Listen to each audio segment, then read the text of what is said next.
ಶ್ರೀ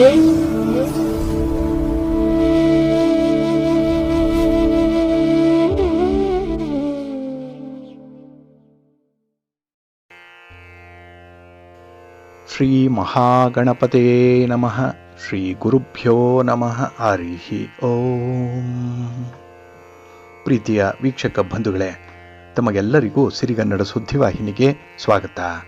ದಯಾಮಯನಾದಂಥ ಭಗವಂತನ ಅನುಗ್ರಹ ತಮ್ಮೆಲ್ಲರಿಗೆ ಪ್ರಾಪ್ತಿಯಾಗಲಿ, ತಮ್ಮೆಲ್ಲರ ಜೀವನ ಆರೋಗ್ಯದಾಯಕವಾಗಿರಲಿ, ಸಂತೃಪ್ತಿದಾಯಕವಾಗಿರಲಿ ಎಂದು ಭಗವಂತನಲ್ಲಿ ಪ್ರಾರ್ಥನೆಯನ್ನು ಮಾಡ್ತಾ ಈ ದಿನದ ಪಂಚಾಂಗ ಫಲವನ್ನು ನೋಡೋಣ. ಹಾಗೆ ಈ ದಿನದ ವಿಶೇಷತೆ ಏನು, ಈ ದಿನ ದ್ವಾದಶ ರಾಶಿಯವರ ಗೋಚಾರ ಫಲಾಫಲಗಳು ಹೇಗಿವೆ ಅನ್ನುವಂಥ ವಿಚಾರಗಳನ್ನು ಕೂಡ ತಿಳ್ಕೊಳ್ಳೋಣ. ಈ ದಿನ 2026 ಮಾರ್ಚ್ ತಿಂಗಳ 13ನೇ ತಾರೀಕು ಭಾರ್ಗವ ವಾಸರ ಅಂದರೆ ಶುಕ್ರವಾರ. ಇದು ಶ್ರೀ ವಿಶ್ವಾವಸುನಾಮ ಸಂವತ್ಸರದ ಉತ್ತರಾಯಣ ಶಿಶಿರ ಋತು ಫಾಲ್ಗುಣ ಮಾಸ ಕೃಷ್ಣ ಪಕ್ಷದ ದಶಮಿಯ ತಿಥಿ ಇರುವಂಥ ದಿನ. ಈ ದಶಮಿಯ ತಿಥಿ ಈ ದಿನ ಪೂರ್ಣ ದಿನ ಇರುತ್ತೆ. ಅದರಲ್ಲೂ ನಾಳೆ ಬೆಳಗಿನ ಜಾವ 5:42 ಕೂಡ ಇರುವಂಥದ್ದು. ಇನ್ನು ನಂತರ ಏಕಾದಶಿ ತಿಥಿ ಆರಂಭ ಆಗುತ್ತೆ. ಈ ದಿನದ ನಕ್ಷತ್ರ ಪೂರ್ವಾಷಾಢ ನಕ್ಷತ್ರ.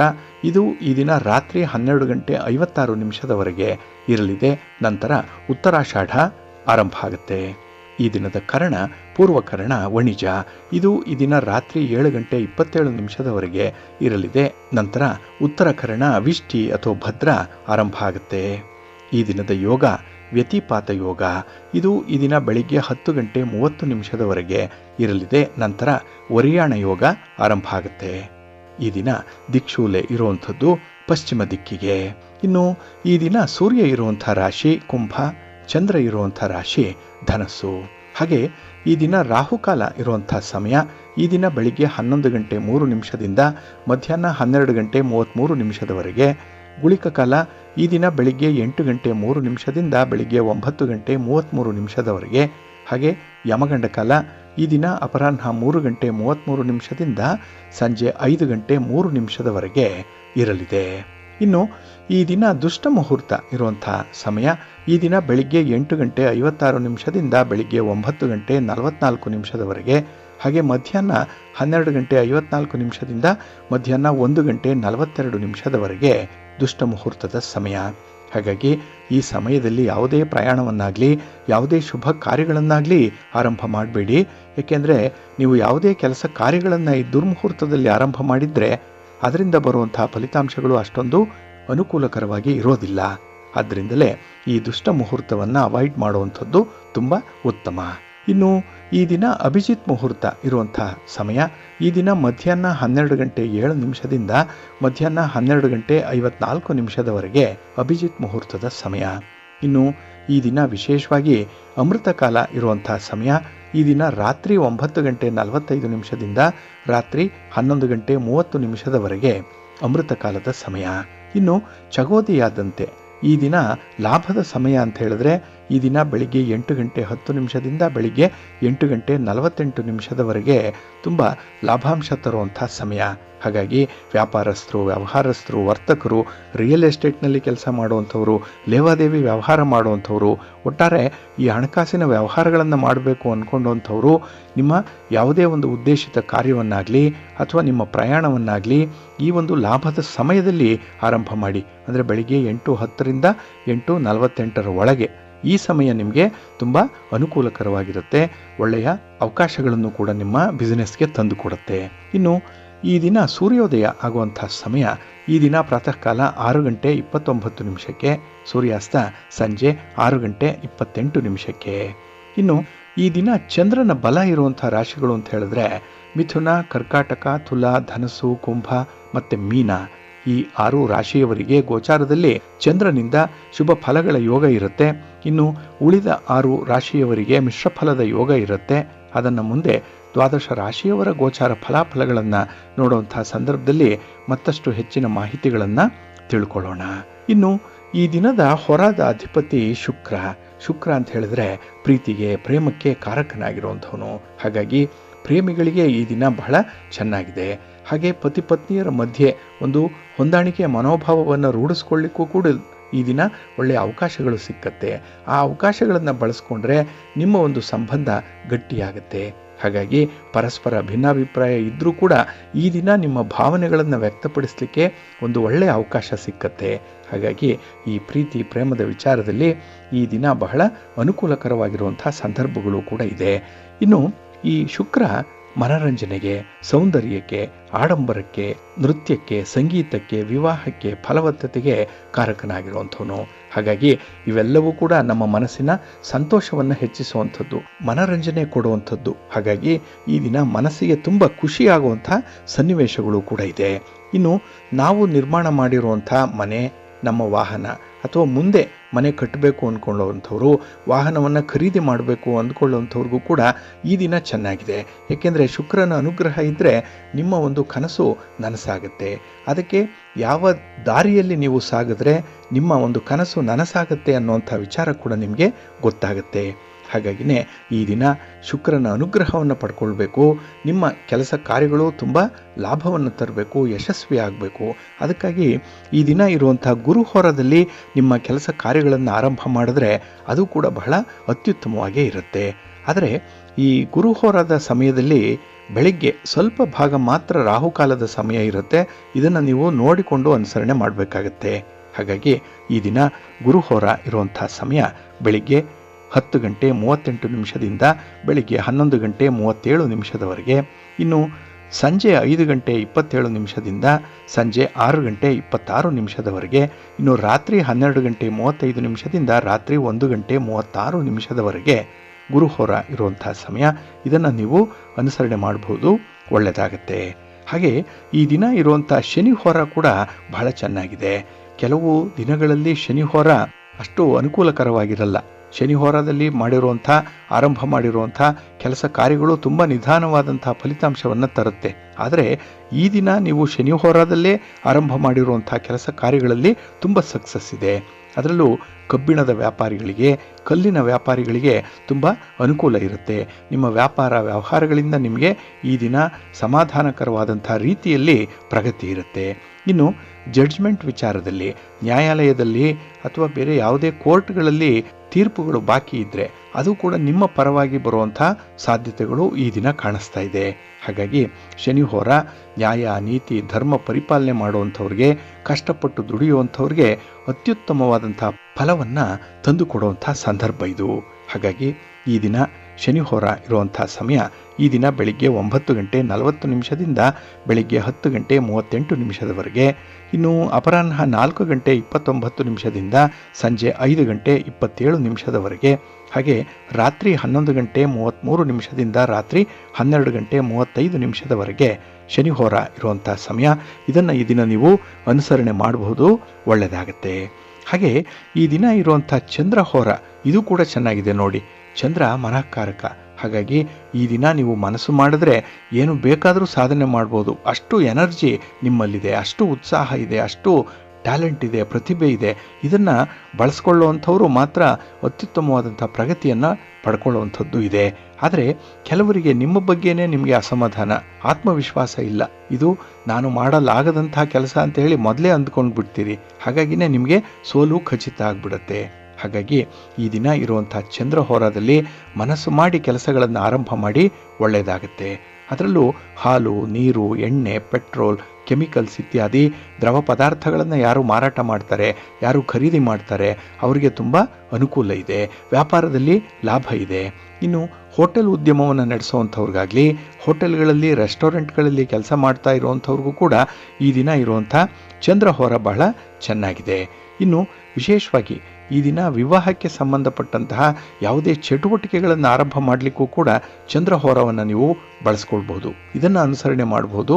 ನಿಮಗೆ ನಿಮ್ಮ ಪ್ರಯತ್ನಕ್ಕೆ ಮೀರಿದಂಥ ಫಲ ಸಿಕ್ಕತ್ತೆ, ಸಮಾಧಾನ ಇರುತ್ತೆ. ಹಾಗಾಗಿ ಈ ದಿನ ಚಂದ್ರಹೋರ ಇರುವಂಥ ಸಮಯ ಬೆಳಿಗ್ಗೆ 8 ಗಂಟೆ 41 ನಿಮಿಷದಿಂದ ಬೆಳಿಗ್ಗೆ 9 ಗಂಟೆ 40 ನಿಮಿಷದವರೆಗೆ.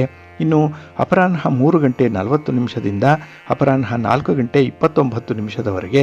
ಹಾಗೆ ರಾತ್ರಿ 10 ಗಂಟೆ 32 ನಿಮಿಷದಿಂದ ರಾತ್ರಿ 11 ಗಂಟೆ 33 ನಿಮಿಷದವರೆಗೆ ಚಂದ್ರಹೋರ ಇರುವಂಥ ಸಮಯ. ಇದನ್ನು ಕೂಡ ನೀವು ಈ ದಿನ ಅನುಸರಣೆ ಮಾಡಬಹುದು, ಒಳ್ಳೆಯದಾಗತ್ತೆ. ಆದರೆ ಈ ದಿನ ಇರುವಂಥ ರವಿ ಹೋರ ಸ್ವಲ್ಪ ಅನ್ಫೇವರಬಲ್ ಆಗಿದೆ, ಅಷ್ಟೊಂದು ಅನುಕೂಲ ಇಲ್ಲ. ಅದರಲ್ಲೂ ರಾಜಕಾರಣಿಗಳಿಗೆ, ರಾಜಕೀಯ ಕ್ಷೇತ್ರದಲ್ಲಿರುವಂಥವ್ರಿಗೆ ಯಾವುದೇ ಚಟುವಟಿಕೆಗಳನ್ನು ಈ ದಿನ ಇರುವಂಥ ರವಿ ಹೋರಾದಲ್ಲಿ ಆರಂಭ ಮಾಡಬೇಡಿ. ಹಾಗೆ ಪ್ರಯಾಣ ಕೂಡ ಈ ರವಿ ಹೋರಾದಲ್ಲಿ ಬೇಡ, ಯಾಕೆಂದರೆ ಅದು ನಿಮ್ಮ ಉದ್ದೇಶಿತ ಕಾರ್ಯವನ್ನು ಈಡೇರಿಸಲ್ಲ. ಇನ್ನು ಗಣ್ಯರನ್ನು ಭೇಟಿ ಮಾಡಬೇಕು, ಹಿರಿಯರನ್ನು ಭೇಟಿ ಮಾಡಬೇಕು, ಸರ್ಕಾರದ ಇಲಾಖೆಗಳಲ್ಲಿ ಯಾವುದೇ ಕೆಲಸ ಕಾರ್ಯಗಳು ಪೆಂಡಿಂಗ್ ಇದ್ದರೆ ಅದನ್ನು ಫಾಲೋ ಅಪ್ ಮಾಡುವಂಥ ವಿಚಾರ, ಇದ್ಯಾವುದನ್ನು ಕೂಡ ಈ ದಿನ ಇರುವಂಥ ರವಿ ಹೋರಾದಲ್ಲಿ ಮಾಡಲಿಕ್ಕೆ ಹೋಗಬೇಡಿ. ಇನ್ನು ಆರೋಗ್ಯದ ವಿಚಾರ ಆಗಲಿ, ಆಪರೇಷನ್ ವಿಚಾರ ಆಗಲಿ, ವೈದ್ಯರನ್ನು ಭೇಟಿ ಮಾಡುವಂಥ ವಿಚಾರ, ಇದು ಕೂಡ ಆದಷ್ಟು ರವಿ ಹೋರಾದಲ್ಲಿ ಆಗಬಾರ್ದು. ಏಕೆಂದರೆ ನಿಮಗೆ ಸಮಾಧಾನ ಸಿಕ್ಕಲ್ಲ, ನಿಮ್ಮ ಒಂದು ಅನಾರೋಗ್ಯ ಪರಿಸ್ಥಿತಿಗೆ ತಕ್ಕದಾದಂತಹ ಪರಿಹಾರ ಸಿಕ್ಕಲ್ಲ. ಹಾಗಾಗಿ ಆದಷ್ಟು ಇದನ್ನು ಅವಾಯ್ಡ್ ಮಾಡುವಂಥದ್ದು ಉತ್ತಮ. ಹಾಗಾಗಿ ಈ ದಿನ ರವಿ ಹೋರ ಇರುವಂಥ ಸಮಯ, ಈ ದಿನ ಪ್ರಾತಃ ಕಾಲ 5:42 ಬೆಳಿಗ್ಗೆ 6:44 ಇನ್ನು ಮಧ್ಯಾಹ್ನ 12:35 ಮಧ್ಯಾಹ್ನ 1:33 ಇನ್ನು ರಾತ್ರಿ 7:27 ರಾತ್ರಿ 8:29 ರವಿ ಹೋರ ಇರುವಂಥ ಸಮಯ. ಇದನ್ನು ನೀವು ಸ್ವಲ್ಪ ಅವಾಯ್ಡ್ ಮಾಡ್ಕೊಳ್ಳಿ, ಒಳ್ಳೆಯದಾಗುತ್ತೆ. ಹಾಗಾಗಿ ಬಂಧುಗಳೇ, ನಿಮ್ಮ ಕೆಲಸ ಕಾರ್ಯಗಳನ್ನು ಒಳ್ಳೆಯ ಸಮಯದಲ್ಲಿ ಆರಂಭ ಮಾಡಿ. ಒಳ್ಳೆಯ ಮುಹೂರ್ತ ಯಾವುದಿದೆ ಅದನ್ನು ತಿಳ್ಕೊಳ್ಳಿ, ಒಳ್ಳೆಯ ಹೊರ ಯಾವುದಿದೆ ಅದನ್ನು ಕೂಡ ತಿಳ್ಕೊಳ್ಳಿ, ಅದನ್ನು ನೀವು ಅನುಸರಣೆ ಮಾಡಬೇಕು. ಅದಕ್ಕಾಗಿಯೇ ಸಿರಿಗನ್ನಡ ಸುದ್ದಿವಾಹಿನಿ ಪ್ರತಿನಿತ್ಯ ಪ್ರಸಾರ ಮಾಡುವಂಥ ಈ ಪಂಚಾಂಗದ ವಿವರಗಳನ್ನು ಕೇಳಿಸ್ಕೊಳ್ಳಿ. ಇದರಲ್ಲಿ ನಿಮಗೆ ಬೇಕಾದಂತಹ ಎಲ್ಲ ಮಾಹಿತಿಗಳು ಕೂಡ ಸಿಕ್ಕತ್ತೆ. ಇದನ್ನು ನೀವು ಅನುಸರಣೆ ಮಾಡಿ. ಈ ಒಂದು ಟೈಮನ್ನು, ಈ ಒಂದು ಮುಹೂರ್ತವನ್ನು ನೀವು ಕಟ್ಟುನಿಟ್ಟಾಗಿ ಅನುಸರಣೆ ಮಾಡಿದ್ರೆ ನಿಮ್ಮ ಪ್ರಯತ್ನಗಳು ಯಶಸ್ವಿಯಾಗುತ್ತೆ. ನೀವು ನಿರೀಕ್ಷೆ ಮಾಡಿದಂತಹ ಫಲಿತಾಂಶವನ್ನು ಪಡ್ಕೊಳ್ಳಿಕ್ಕೆ ಸಾಧ್ಯವಾಗುತ್ತೆ. ಏಕೆಂದರೆ ಪಂಚಾಂಗ ನಿಮಗೆ ಪಕ್ಕ ಮಾರ್ಗದರ್ಶಿಯಾಗಿರುತ್ತೆ. ಇದನ್ನು ಅನುಸರಣೆ ಮಾಡೋದ್ರಿಂದ ನಿಮಗೆ ಒಳ್ಳೆಯದಾಗುತ್ತೆ. ಪ್ರೀತಿಯ ಬಂಧುಗಳೇ, ಈ ದಿನದ ವಿಶೇಷ ಕಾರ್ಯಕ್ರಮಕ್ಕೆ ತಮಗೆಲ್ಲರಿಗೂ ಕೂಡ ಸ್ವಾಗತವನ್ನು ಹೇಳ್ತಾ, ಈ ದಿನ ನಾವು ಮುಂದೆ ಬರುವಂಥ ಶ್ರೀ ಪರಾಭವ ನಾಮ ಸಂವತ್ಸರ ಏನಿದೆ, ಇದರಲ್ಲಿ ಒಂದು ಅಧಿಕ ಮಾಸ ಬರ್ತಾ ಇದೆ. ಇದನ್ನು ಕೂಡ ನಾವು ಗಮನಿಸಬೇಕು. ಯಾಕೆಂದರೆ ನಾವು ಕಳೆದ 3-4 ದಿನಗಳಿಂದ ಈ ಪರಾಭವ ನಾಮ ಸಂವತ್ಸರದ ವಿವಿಧ ಆಯಾಮಗಳ ಬಗ್ಗೆ ನೋಡ್ತಾ ಇದ್ದೇವೆ. ಹಾಗಾಗಿ ಈ ಮುಂದಿನ ವರ್ಷದಲ್ಲಿ ಬರುವಂತಹ ವಿದ್ಯಮಾನಗಳು ಹೇಗಿರುತ್ತೆ, ಅದರ ಫಲಾಫಲಗಳು ಹೇಗಿರುತ್ತೆ, ದ್ವಾದಶ ರಾಶಿಯವರ ಮೇಲೆ ಅದರ ಪ್ರಭಾವ ಹೇಗೆ ಬೀರುತ್ತೆ ಅನ್ನುವಂಥ ವಿಚಾರಗಳನ್ನು ತಿಳ್ಕೊಳ್ತಾ ಇದ್ವಿ. ಇಲ್ಲಿ ಮುಂದುವರೆದ ಭಾಗವಾಗಿ ನಾವು ಈ ದಿನ ಈ ಪರಾಭವ ನಾಮ ಸಂವತ್ಸರದಲ್ಲಿ ಅಧಿಕ ಮಾಸ ಬರುತ್ತಲ್ಲ, ಅದು ಯಾಕೆ ಈ ಪರಾಭವ ನಾಮ ಸಂವತ್ಸರದಲ್ಲಿ ಬಂದಿದೆ ಅನ್ನುವಂಥದ್ದಕ್ಕೆ ಕೆಲವೊಂದು ಉದಾಹರಣೆಗಳನ್ನು ನೋಡೋಣ.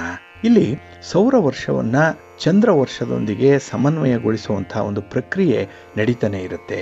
ಅಂದರೆ ಪ್ರತಿ 3ನೇ ವರ್ಷಕ್ಕೆ ಆ ವರ್ಷದ ಪಂಚಾಂಗಕ್ಕೆ ಒಂದು ಚಂದ್ರ ತಿಂಗಳನ್ನು ಸೇರಿಸಲಾಗುತ್ತೆ. ಅಂದರೆ ನಾವು ಚೈತ್ರ, ವೈಶಾಖ, ಜ್ಯೇಷ್ಠ, ಆಷಾಢ ಅಂತ ಏನು ಕರಿತೀವಿ, ಅದು ಚಂದ್ರ ತಿಂಗಳು. ಆ ಒಂದು ತಿಂಗಳಿಗೆ ಒಂದು ಹೆಚ್ಚುವರಿ ತಿಂಗಳನ್ನು ಸೇರಿಸುವಂಥದ್ದು ಇದೆ. ಇದನ್ನೇ ಅಧಿಕ ಮಾಸ ಅಂತ ಹೇಳಿ ಕರೀತಾರೆ. ಅಂದರೆ ಆ ಒಂದು ವರ್ಷದಲ್ಲಿ 12 ತಿಂಗಳುಗಳಿರಲ್ಲ, 13 ತಿಂಗಳುಗಳು ಬರುವಂಥದ್ದು ಇದೆ. ಏಕೆಂದರೆ ಅಲ್ಲಿ ಒಂದು ಅಧಿಕ ಮಾಸ, ಇನ್ನೊಂದು ನಿಜ ಮಾಸ ಅನ್ನುವಂಥದ್ದು ಸೇರ್ಪಡೆಯಾಗಿರುತ್ತೆ.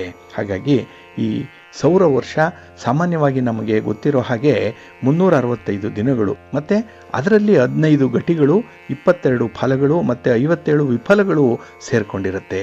ಅಂದರೆ ಒಂದು ಚಂದ್ರ ವರ್ಷ ಅಂತ ಹೇಳಿದ್ರೆ 354 ದಿನಗಳು, 22 ಘಟಿಗಳು, 1 ಫಲ ಮತ್ತು 23 ವಿಫಲಗಳು ಸೇರಿರುತ್ತೆ. ಪ್ರತಿ ವರ್ಷ 10 ದಿನಗಳು, 53 ಘಟಿಗಳು ಮತ್ತು 21 ಫಲಗಳು, ಸರಾಸರಿ 11 ದಿನ ಆಗತ್ತೆ ನೋಡಿ.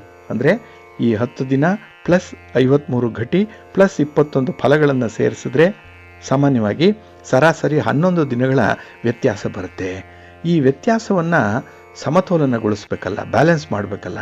ಅದಕ್ಕಾಗಿಯೇ ಪ್ರತಿ ವರ್ಷ ನಾವು ಲೆಕ್ಕಾಚಾರ ಮಾಡಿ 3 ವರ್ಷಕ್ಕೆ ಒಮ್ಮೆ ಚಂದ್ರ ವರ್ಷ 12ರ ಬದಲಿಗೆ 13 ತಿಂಗಳುಗಳನ್ನು ಹೊಂದಿರುತ್ತೆ ಅನ್ನುವಂಥ ವಿಚಾರ ತಮಗೆ ಗೊತ್ತಿದೆ. ಕೆಲವು ತಿಂಗಳುಗಳಲ್ಲಿ ಫೆಬ್ರವರಿಯಲ್ಲಿ 28 ದಿನ ಇರುತ್ತೆ, ಕೆಲವು ವರ್ಷದ ಫೆಬ್ರವರಿ ತಿಂಗಳಿನಲ್ಲಿ 29 ದಿನ ಇರುವಂಥದ್ದು. ಹಾಗಾಗಿ ಈ ಒಂದು ವ್ಯತ್ಯಾಸದಲ್ಲೇ ಇಲ್ಲೂ ಕೂಡ ಅಧಿಕ ಮಾಸವನ್ನು ಲೆಕ್ಕಾಚಾರ ಮಾಡ್ತಾರೆ.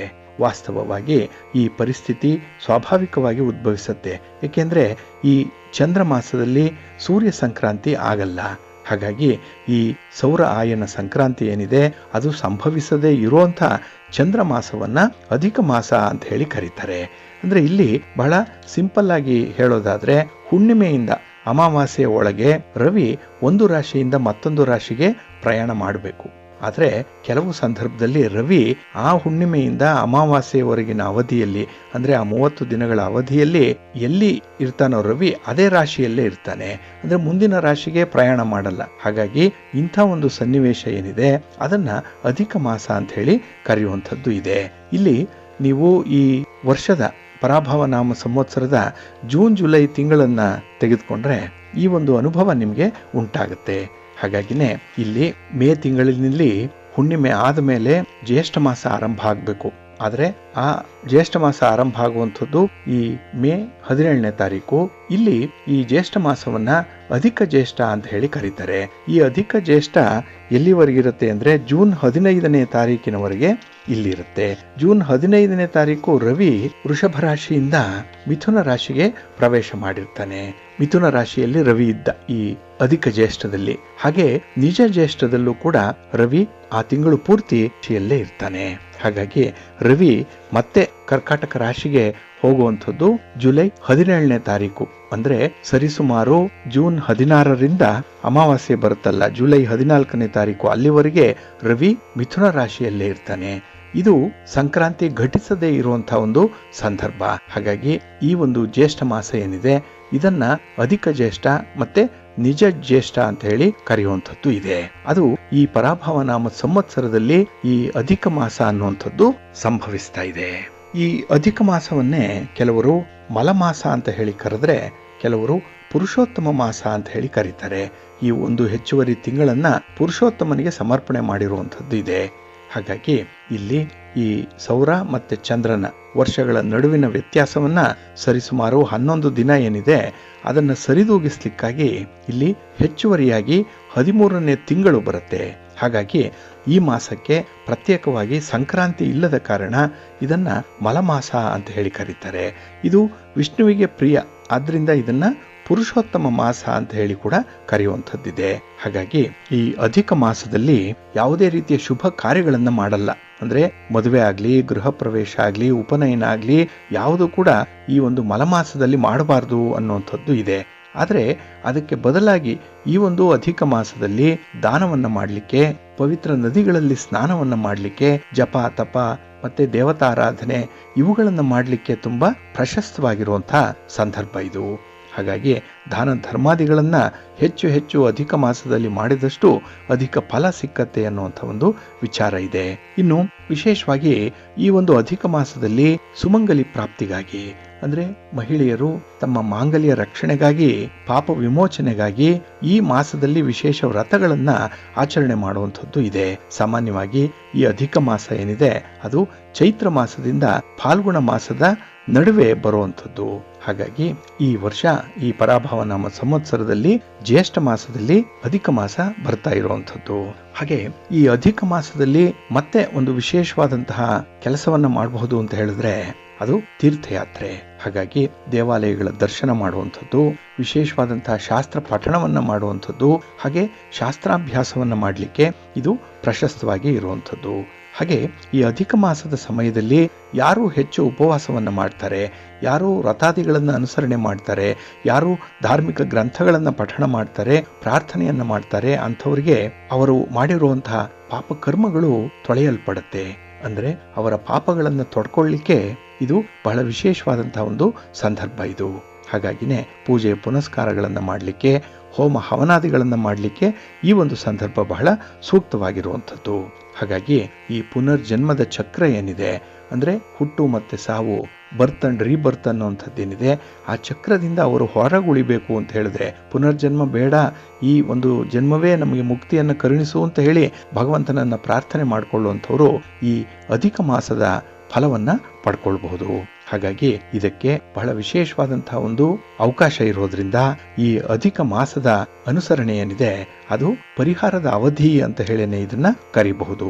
ಇನ್ನು ಮಹಾರಾಷ್ಟ್ರದಲ್ಲಿ ಒಂದು ಪುರುಷೋತ್ತಮಪುರಿ ಅನ್ನುವಂಥ ಒಂದು ಸ್ಥಳ ಇದೆ. ಬಹಳ ಧಾರ್ಮಿಕ ಪ್ರಸಿದ್ಧಿ ಪಡೆದಿರುವಂತಹ ಸ್ಥಳ. ಇಲ್ಲಿ ಕೃಷ್ಣನ ರೂಪ ಏನಿದೆ ಅದು ಪುರುಷೋತ್ತಮ ರೂಪ. ಅದಕ್ಕೆ ಅಲ್ಲಿ ಒಂದು ದೇವಸ್ಥಾನವನ್ನ ಕಟ್ಟಿದ್ದಾರೆ, ಪುರುಷೋತ್ತಮ ದೇವಸ್ಥಾನ ಅಂತ ಹೇಳಿ.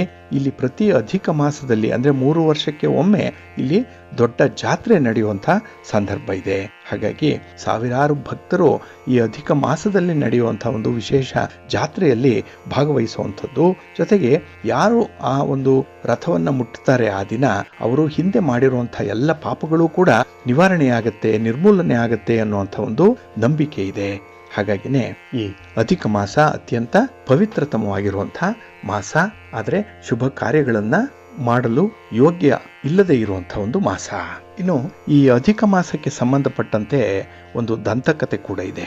ಏನಂದ್ರೆ ವರ್ಷದ ಪ್ರತಿಯೊಂದು ತಿಂಗಳು ಕೂಡ ಒಂದು ನಿರ್ದಿಷ್ಟ ದೇವತೆಯೊಂದಿಗೆ ಸಂಬಂಧವನ್ನ ಹೊಂದಿತ್ತು. ಇದರಿಂದ ಅಧಿಕ ಮಾಸ ಅಂದ್ರೆ 13ನೇ ತಿಂಗಳು ಕಡೆಗಣಿಸಲ್ಪಡುತ್ತೆ. ಇದನ್ನ ಕಂಡಂತಹ ಆ 13ನೇ ತಿಂಗಳ ದೇವತೆ ವಿಷ್ಣುವಿನ ಬಳಿ ಹೋಗಿ ದೂರನ್ನ ಕೊಡ್ತಾಳೆ. ಏನಂದ್ರೆ ಎಲ್ಲರೂ ಒಂದೊಂದು ಮಾಸದಲ್ಲಿ ಆ ಮಾಸದ ಅಧಿದೇವತೆಯನ್ನ ಪೂಜೆ ಮಾಡ್ತಾರೆ, ಆದ್ರೆ ನನ್ನನ್ನ ಯಾರೂ ಕೂಡ ಲಕ್ಷಿಸ್ತಾ ಇಲ್ಲ, ನನಗೆ ಯಾವುದೇ ರೀತಿಯ ಪೂಜೆ ಪುನಸ್ಕಾರಗಳಿಲ್ಲ ಅನ್ನುವಂಥ ವಿಚಾರವನ್ನ ಹೇಳಿದಾಗ ವಿಷ್ಣು ಆ ಅಧಿಕ ಮಾಸದ ದೇವತೆಯನ್ನ ಸಮಾಧಾನ ಮಾಡಿ ಅದನ್ನ ತಾನೇ ಸಂಯೋಜನೆ ಮಾಡ್ಕೊಳ್ತೀನಿ, ಅದನ್ನೇ ಪುರುಷೋತ್ತಮ ಮಾಸ ಅಂತ ಹೇಳಿ ಕರೆಯೋಣ ಅನ್ನುವಂಥ ಒಂದು ಸಮಾಧಾನವನ್ನ ಹೇಳಿ ಕಳಿಸ್ತಾನೆ. ಹಾಗಾಗಿ ಈ ತಿಂಗಳುಗಳಲ್ಲಿ ಮಾಡುವಂಥ ಶುಭ ಕಾರ್ಯಗಳೇನಿದೆ ಅದಕ್ಕಿಂತಲೂ ಕೂಡ ಒಳ್ಳೆಯ ಕಾರ್ಯಗಳು ಇವೆ. ಅದನ್ನ ಅನುಸರಣೆ ಮಾಡಿದ್ರೆ ಜನರಿಗೆ ಬಹಳ ಬೇಗ ಮುಕ್ತಿ ಸಿಕ್ಕತ್ತೆ ಅನ್ನುವಂಥ ವಿಚಾರವನ್ನ ತಿಳಿಸ್ತಾನೆ. ಹೆಚ್ಚಿನ ಪುಣ್ಯವನ್ನ ಸಂಪಾದನೆ ಮಾಡ್ಕೊಳ್ಬಹುದು ಅನ್ನುವಂಥ ಹಿನ್ನೆಲೆ ಇದೆ. ಅದಕ್ಕಾಗಿನೇ ಈ ಅಧಿಕ ಮಾಸದಲ್ಲಿ ಜಪ ತಪಾದಿಗಳಿಗೆ, ತೀರ್ಥಯಾತ್ರೆ ಮಾಡಲಿಕ್ಕೆ, ಹಾಗೆ ಧಾರ್ಮಿಕ ಗ್ರಂಥಗಳನ್ನ ಪಠಣ ಮಾಡಲಿಕ್ಕೆ ತುಂಬಾ ಸೂಕ್ತವಾಗಿರುವಂತಹ ಸಮಯ ಅನ್ನುವಂಥ ವಿಚಾರ ಅಂದಿನಿಂದ ಬಂತು ಅನ್ನುವಂಥ ಒಂದು ಉಲ್ಲೇಖ ಕೂಡ ಇದೆ. ಹಾಗಾಗಿನೇ ಒಂದು ವರ್ಷದಲ್ಲಿ ಬರುವಂತಹ ಅಧಿಕ ಮಾಸ ಏನಿದೆ ಅದು ಎಲ್ಲ ಮಾಸಗಳಿಗಿಂತಲೂ ಕೂಡ ಹೆಚ್ಚಿನ ಪ್ರಾಮುಖ್ಯತೆಯನ್ನು ಪಡ್ಕೊಂಡಿದೆ ಅನ್ನುವಂಥ ವಿಚಾರ ಇದರಿಂದ ಗೊತ್ತಾಗುತ್ತೆ. ಹಾಗೆ ಒಮ್ಮೆ ಲಕ್ಷ್ಮೀದೇವಿ ಈ ಅಧಿಕ ಮಾಸದ ಪೂಜೆಯನ್ನ ಹೇಗೆ ಮಾಡಬೇಕು ಅಂತ ಹೇಳಿ ವಿಷ್ಣುವನ್ನ ಕೇಳುತ್ತಾಳೆ. ಅದರಂತೆ ವಿಷ್ಣು ತಾನೇ ಅಧಿಕ ಮಾಸದ ಅಧಿಪತಿ, ಹಾಗೆ ಒಳ್ಳೆಯ ಕಾರ್ಯಗಳನ್ನ ಮಾಡುವಂಥದ್ದು, ಜಪ ತಪ ಹೋಮ, ಹಾಗೆ ಪವಿತ್ರ ನದಿಗಳಲ್ಲಿ ಸ್ನಾನವನ್ನ ಮಾಡುವಂಥದ್ದು, ತೀರ್ಥಯಾತ್ರೆಯನ್ನ ಮಾಡುವಂಥದ್ದು, ಇವುಗಳನ್ನ ಯಾರು ಅನುಸರಣೆ ಮಾಡ್ತಾರೆ ಅವರಿಗೆ ಜೀವನದಲ್ಲಿ ಹೆಚ್ಚಿನ ಅನುಕೂಲತೆಗಳು ಉಂಟಾಗುತ್ತೆ, ಕೊನೆಗೆ ಅವರಿಗೆ ಮುಕ್ತಿ ಸಿಕ್ಕತ್ತೆ ಅನ್ನುವಂಥ ವಿಚಾರವನ್ನ ತಿಳಿಸ್ತಾರೆ. ಹಾಗಾಗಿನೇ ಈ ಅಧಿಕ ಮಾಸದ ಇಡೀ ತಿಂಗಳು ಏನಿದೆ 30 ದಿನಗಳೇನಿದೆ ಅದನ್ನ ನಾವು ಈ ಕಾರ್ಯಗಳಿಗಾಗಿ ಬಳಸ್ಕೊಳ್ಬೇಕಾಗತ್ತೆ. ಅಂದ್ರೆ ಜಪ ತಪ, ತೀರ್ಥಯಾತ್ರೆ, ದೇವರ ದರ್ಶನ ಇತ್ಯಾದಿಗಳಿಗೆ. ಆದ್ರೆ 30 ತಿಂಗಳು ಮಾಡ್ಲಿಕ್ಕೆ ಸಾಧ್ಯ ಆಗದೇ ಇದ್ದಂಥವರು ಕೃಷ್ಣ ಪಕ್ಷದ ಅಷ್ಟಮಿಯ ದಿನ, ನವಮಿಯ ದಿನ, ಚತುರ್ದಶಿಯ ದಿನ, ದ್ವಾದಶಿಯ ದಿನ ಮತ್ತೆ ಹುಣ್ಣಿಮೆ ಈ ದಿನಗಳಲ್ಲಿ ಮಾತ್ರ ಅವುಗಳನ್ನ ಮಾಡಿದ್ರು ಸಾಕು, ಅವುಗಳನ್ನ ಅನುಸರಣೆ ಮಾಡಿದ್ರು ಸಾಕು ಅನ್ನುವಂಥ ವಿಚಾರವನ್ನ ಮಹಾವಿಷ್ಣು ಲಕ್ಷ್ಮೀ ದೇವಿಗೆ ತಿಳಿಸಿದ್ದಾರೆ ಅನ್ನುವಂಥ ಒಂದು ಉಲ್ಲೇಖ ಕೂಡ ಇದೆ. ಹಾಗಾಗಿ ಅಧಿಕ ಮಾಸವನ್ನ ಯಾವ ರೀತಿಯಲ್ಲಿ ಅನುಸರಣೆ ಮಾಡಬೇಕು ಅನ್ನುವಂಥದ್ದನ್ನ ಸಾಕಷ್ಟು ಮುಂಚಿತವಾಗಿಯೇ ನೀವು ಸಿದ್ಧತೆ ಮಾಡಿಕೊಳ್ಳಿ. ಹಾಗೆ ಮನೆಯಲ್ಲಿ ಆಗ್ಬೇಕಾಗಿರುವಂತಹ ಶುಭ ಕಾರ್ಯಗಳನ್ನ ಅಧಿಕ ಮಾಸದಲ್ಲಿ ವರ್ಜ್ಯ ಮಾಡಿ ಒಳ್ಳೆಯದಾಗುತ್ತೆ. ಪ್ರೀತಿಯ ಬಂಧುಗಳೇ, ಇನ್ನು ಮುಂದೆ ದ್ವಾದಶ ರಾಶಿಯವರ ಗೋಚಾರ ಫಲಾಫಲಗಳು ಹೇಗಿವೆ ನೋಡೋಣ ಬನ್ನಿ. ಮೊದಲಿಗೆ ಮೇಷರಾಶಿ. ಮೇಷರಾಶಿಯವರಿಗೆ ಈ ದಿನ ಮಧ್ಯಮ ಫಲ ಇರುವಂತಹ ದಿನ. ಹಾಗಾಗಿನೇ ಈ ದಿನ ಅನಗತ್ಯವಾಗಿ ನೀವೇ ನಿಮಗೆ ಒತ್ತಡವನ್ನು ತಂದುಕೊಳ್ಳುವಂತಹ ಸಂದರ್ಭಗಳಿದೆ. ಎಲ್ಲವೂ ಕೂಡ ಸರಿಯಾಗಿದೆ, ಆದರೆ ಯಾವುದನ್ನೋ ಒಂದು ವಿಚಾರವನ್ನ ಬಹಳ ಗಹನವಾಗಿ ನೀವು ಯೋಚನೆ ಮಾಡಿ ಅಲ್ಲಿ ನೀವು ನಿಮ್ಮ ತಲೆಯ ಮೇಲೆ ಆ ಮಾರಿಯನ್ನ ಹೊಕ್ಕಿಸಿಕೊಳ್ಳುವಂಥ ಒಂದು ಸಂದರ್ಭ ಬರುತ್ತೆ. ಇದು ಒತ್ತಡವನ್ನು ನೀವೇ ತಂದುಕೊಳ್ಳುವಂಥ ಒಂದು ಪ್ರಯತ್ನ. ಹಾಗಾಗಿ ಈ ದಿನ ಸ್ವಯಂಕೃತ ಅಪರಾಧದಿಂದಲೇ ಕೆಲವೊಂದು ಅನರ್ಥಗಳು ಸಂಭವಿಸುವಂತಹ ಸಾಧ್ಯತೆ ಜಾಸ್ತಿ ಇರುತ್ತೆ. ಹಾಗೆ ಈ ದಿನ ನಿಮ್ಮದಲ್ಲದ ಒಂದು ವಿಚಾರ ಏನಿದೆ, ನಿಮ್ಮದಲ್ಲದ ಒಂದು ಮಾಲೀಕತ್ವ ಏನಿದೆ, ಅದಕ್ಕಾಗಿ ನೀವು ಕೂಡ ಕ್ಲೇಮ್ ಮಾಡುವಂಥದ್ದು, ಅದು ನನಗೂ ಬರಬೇಕು ಅನ್ನುವಂಥ ಒಂದು ಆಸೆ ಎಲ್ಲ ಒಂದು ಕಡೆ ಮನಸ್ಸಿನಲ್ಲಿ ಬರುತ್ತೆ. ಇದರಿಂದ ಕೂಡ ಈ ದಿನ ಒತ್ತಡದ ಸನ್ನಿವೇಶಗಳು ಉಂಟಾಗುತ್ತೆ. ಹಾಗೆ ಯಾವುದೇ ಒಂದು ಗೊತ್ತು ಗುರಿ ಇಲ್ಲದಂತಹ ಒಂದು ಅಲೆಮಾರಿ ಜೀವನ ನಿಮ್ಮದಾಗಿರುವಂಥದ್ದು. ಹಾಗಾಗಿ ಈ ದಿನ ನಿಮ್ಮ ಸಮಯ ವ್ಯರ್ಥವಾಗುತ್ತೆ, ಹಾಗೆ ನಿಮ್ಮ ಶ್ರಮ ಕೂಡ ವ್ಯರ್ಥವಾಗುತ್ತೆ. ಇನ್ನು ಹಣಕಾಸಿನ ವಿಚಾರದಲ್ಲಿ ನೀವು ತೆಗೆದುಕೊಳ್ಳುವಂಥ ತೀರ್ಮಾನಗಳು ಅಷ್ಟೊಂದು ಸರಿ ಇರಲ್ಲ, ಹಾಗಾಗಿ ನಿಮ್ಮವರಿಗೆ ಅದು ಇಷ್ಟ ಆಗಲ್ಲ. ಹಾಗಾಗಿ ಈ ದಿನದಲ್ಲಿ ಹಣದ ವಿಚಾರದಲ್ಲಿ ಸ್ವಲ್ಪ ಎಚ್ಚರಿಕೆಯಿಂದ ಇರಿ, ಲೆಕ್ಕಾಚಾರದಲ್ಲೇ ಇರಿ. ಇನ್ನು ಈ ದಿನ ಹಿರಿಯ ಅಧಿಕಾರಿಗಳು ನಿಮಗೆ ಒಂದು ವಿಶೇಷ ಜವಾಬ್ದಾರಿಯನ್ನು ಕೊಡುವಂಥದ್ದು ಇದೆ. ಆದರೆ ಆ ಜವಾಬ್ದಾರಿಯನ್ನು ನಿರ್ವಹಣೆ ಮಾಡುವಂಥ ಸಂದರ್ಭದಲ್ಲಿ ತುಂಬ ವಿಫಲರಾಗ್ತೀರಿ, ಫೇಲ್ಯೂರ್ ಅದು. ಇದರಿಂದ ಕೂಡ ನಿಮ್ಮ ಶಕ್ತಿ ಸಾಮರ್ಥ್ಯದ ಬಗ್ಗೆ ಅವರಿಗೂ ಅಪನಂಬಿಕೆ, ನಿಮಗೂ ಕೂಡ ಒಂದು ರೀತಿಯಲ್ಲಿ ಸಂಶಯ. ಹಾಗಾಗಿನೇ ಈ ದಿನ ಮನಸ್ಸಿನಿಂದ ಕೆಲವು ಕೆಲಸಗಳನ್ನು ಮಾಡುವಂಥ ಸಂದರ್ಭ ಇದೆ. ಜೊತೆಗೆ ಆರೋಗ್ಯದಲ್ಲೂ ಕೂಡ ಏರುಪೇರು ಇರುವಂಥ ಸಂದರ್ಭ. ಪ್ರಯಾಣ ನಿಮಗೆ ಅಷ್ಟೊಂದು ಅನುಕೂಲವನ್ನು ಕೂಡ ತರ್ತಾ ಇಲ್ಲ. ಒಟ್ಟಾರೆ ಈ ದಿನ ನೀವು ಯಾವುದೇ ಪ್ರಯತ್ನವನ್ನು ಮಾಡಿದ್ರೂ ಕೂಡ ನೀವು ಅಂದುಕೊಂಡಂತಹ ಫಲಿತಾಂಶ ನಿಮಗೆ ಸಿಕ್ಕಲ್ಲ. ಹಾಗಾಗಿ ಎಷ್ಟು ಸಿಕ್ಕತ್ತೆ, ಎಷ್ಟು ಬರುತ್ತೆ ಅಷ್ಟರಲ್ಲೇ ತೃಪ್ತಿಯನ್ನು ಪಟ್ಕೊಳ್ಬೇಕು. ಪಾಲಿಗೆ ಬಂದದ್ದೇ ಪಂಚಾಮೃತ. ನಿಮ್ಮ ಇಷ್ಟ ದೇವರನ್ನು ಆರಾಧನೆ ಮಾಡ್ತಾ ಇರಿ. ಹಾಗೆ ಭಕ್ತಿಯಿಂದ ಈ ದಿನ ಮಹಾವಿಷ್ಣುವನ್ನು ಆರಾಧನೆ ಮಾಡಿ, ಮಹಾಲಕ್ಷ್ಮಿಯನ್ನು ಪ್ರಾರ್ಥನೆ ಮಾಡ್ಕೊಳ್ಳಿ. ಯಾವುದಾದ್ರೂ ಒಂದು ವಿಷ್ಣು ತತ್ವ ಇರುವಂಥ ದೇವಾಲಯಕ್ಕೆ ಹೋಗಿ ಬನ್ನಿ, ಭಗವಂತನ ದರ್ಶನ ಮಾಡಿ, ಒಳ್ಳೆಯದಾಗುತ್ತೆ. ನಿಮ್ಮ ಅದೃಷ್ಟದ ಬಣ್ಣ ತಿಳಿ ಹಸಿರು, ಅದೃಷ್ಟದ ದಿಕ್ಕು ಈಶಾನ್ಯ ದಿಕ್ಕು, ಅದೃಷ್ಟ ಸಂಖ್ಯೆ 5. ವೃಷಭ ರಾಶಿ. ವೃಷಭ ರಾಶಿಯವ್ರಿಗೂ ಕೂಡ ಈ ದಿನ ಮಧ್ಯಮ ಫಲಗಳಿರುವಂತಹ ದಿನ. ಅದರಲ್ಲೂ ಈ ದಿನ ನಿಮಗೆ ವಿಶ್ರಾಂತಿ ಇಲ್ಲದಂತಹ ದಿನ. ಹಲವಾರು ಕೆಲಸ ಕಾರ್ಯಗಳು, ಮಲ್ಟಿಪಲ್ ವರ್ಕ್ ಮಾಡಬೇಕು, ಜೊತೆಗೆ ಪ್ರಯಾಣ. ಹಾಗೆ ಈ ದಿನ ನಿಮ್ಮ ಜವಾಬ್ದಾರಿ ಏನಿದೆ ಅದನ್ನು ನಿರ್ವಹಣೆ ಮಾಡುವಂಥ ಸಂದರ್ಭದಲ್ಲಿ ಬೇರೆಯವರ ಒಂದು ಅಡಚಣೆಗಳು ಜಾಸ್ತಿ ಇರುತ್ತೆ. ಸ್ವತಂತ್ರವಾಗಿ ಕೆಲಸ ಮಾಡಲಿಕ್ಕೂ ಕೂಡ ಈ ದಿನ ನಿಮಗೆ ಪರಿಸ್ಥಿತಿ, ಸನ್ನಿವೇಶಗಳು ನಿಮ್ಮಂತೆ ಇರಲ್ಲ. ಹಾಗಾಗಿನೇ ಕೆಲವೊಂದು ಅಹಿತಕರವಾದಂಥ ಘಟನೆಗಳು ಕೂಡ ನಿಮ್ಮ ಮನಃಶಾಂತಿಯನ್ನು ಕೆಡಿಸ್ಬಿಡುತ್ತೆ. ಹಾಗೆ ಈ ದಿನ ನಿಮ್ಮ ಕೆಲಸದಲ್ಲೂ ಕೂಡ ಕಾನ್ಸಂಟ್ರೇಷನ್ ಇಲ್ಲದೆ ಇರೋದ್ರಿಂದ, ಅದರಲ್ಲೂ ವಿದ್ಯಾರ್ಥಿಗಳಿಗೆ ಈ ದಿನ ಮನಸ್ಸನ್ನು ಹಿಡಿದಿಟ್ಕೊಳ್ಳುವಂಥದ್ದೇ ಸ್ವಲ್ಪ ಕಷ್ಟ ಸಾಧ್ಯವಾಗುತ್ತೆ.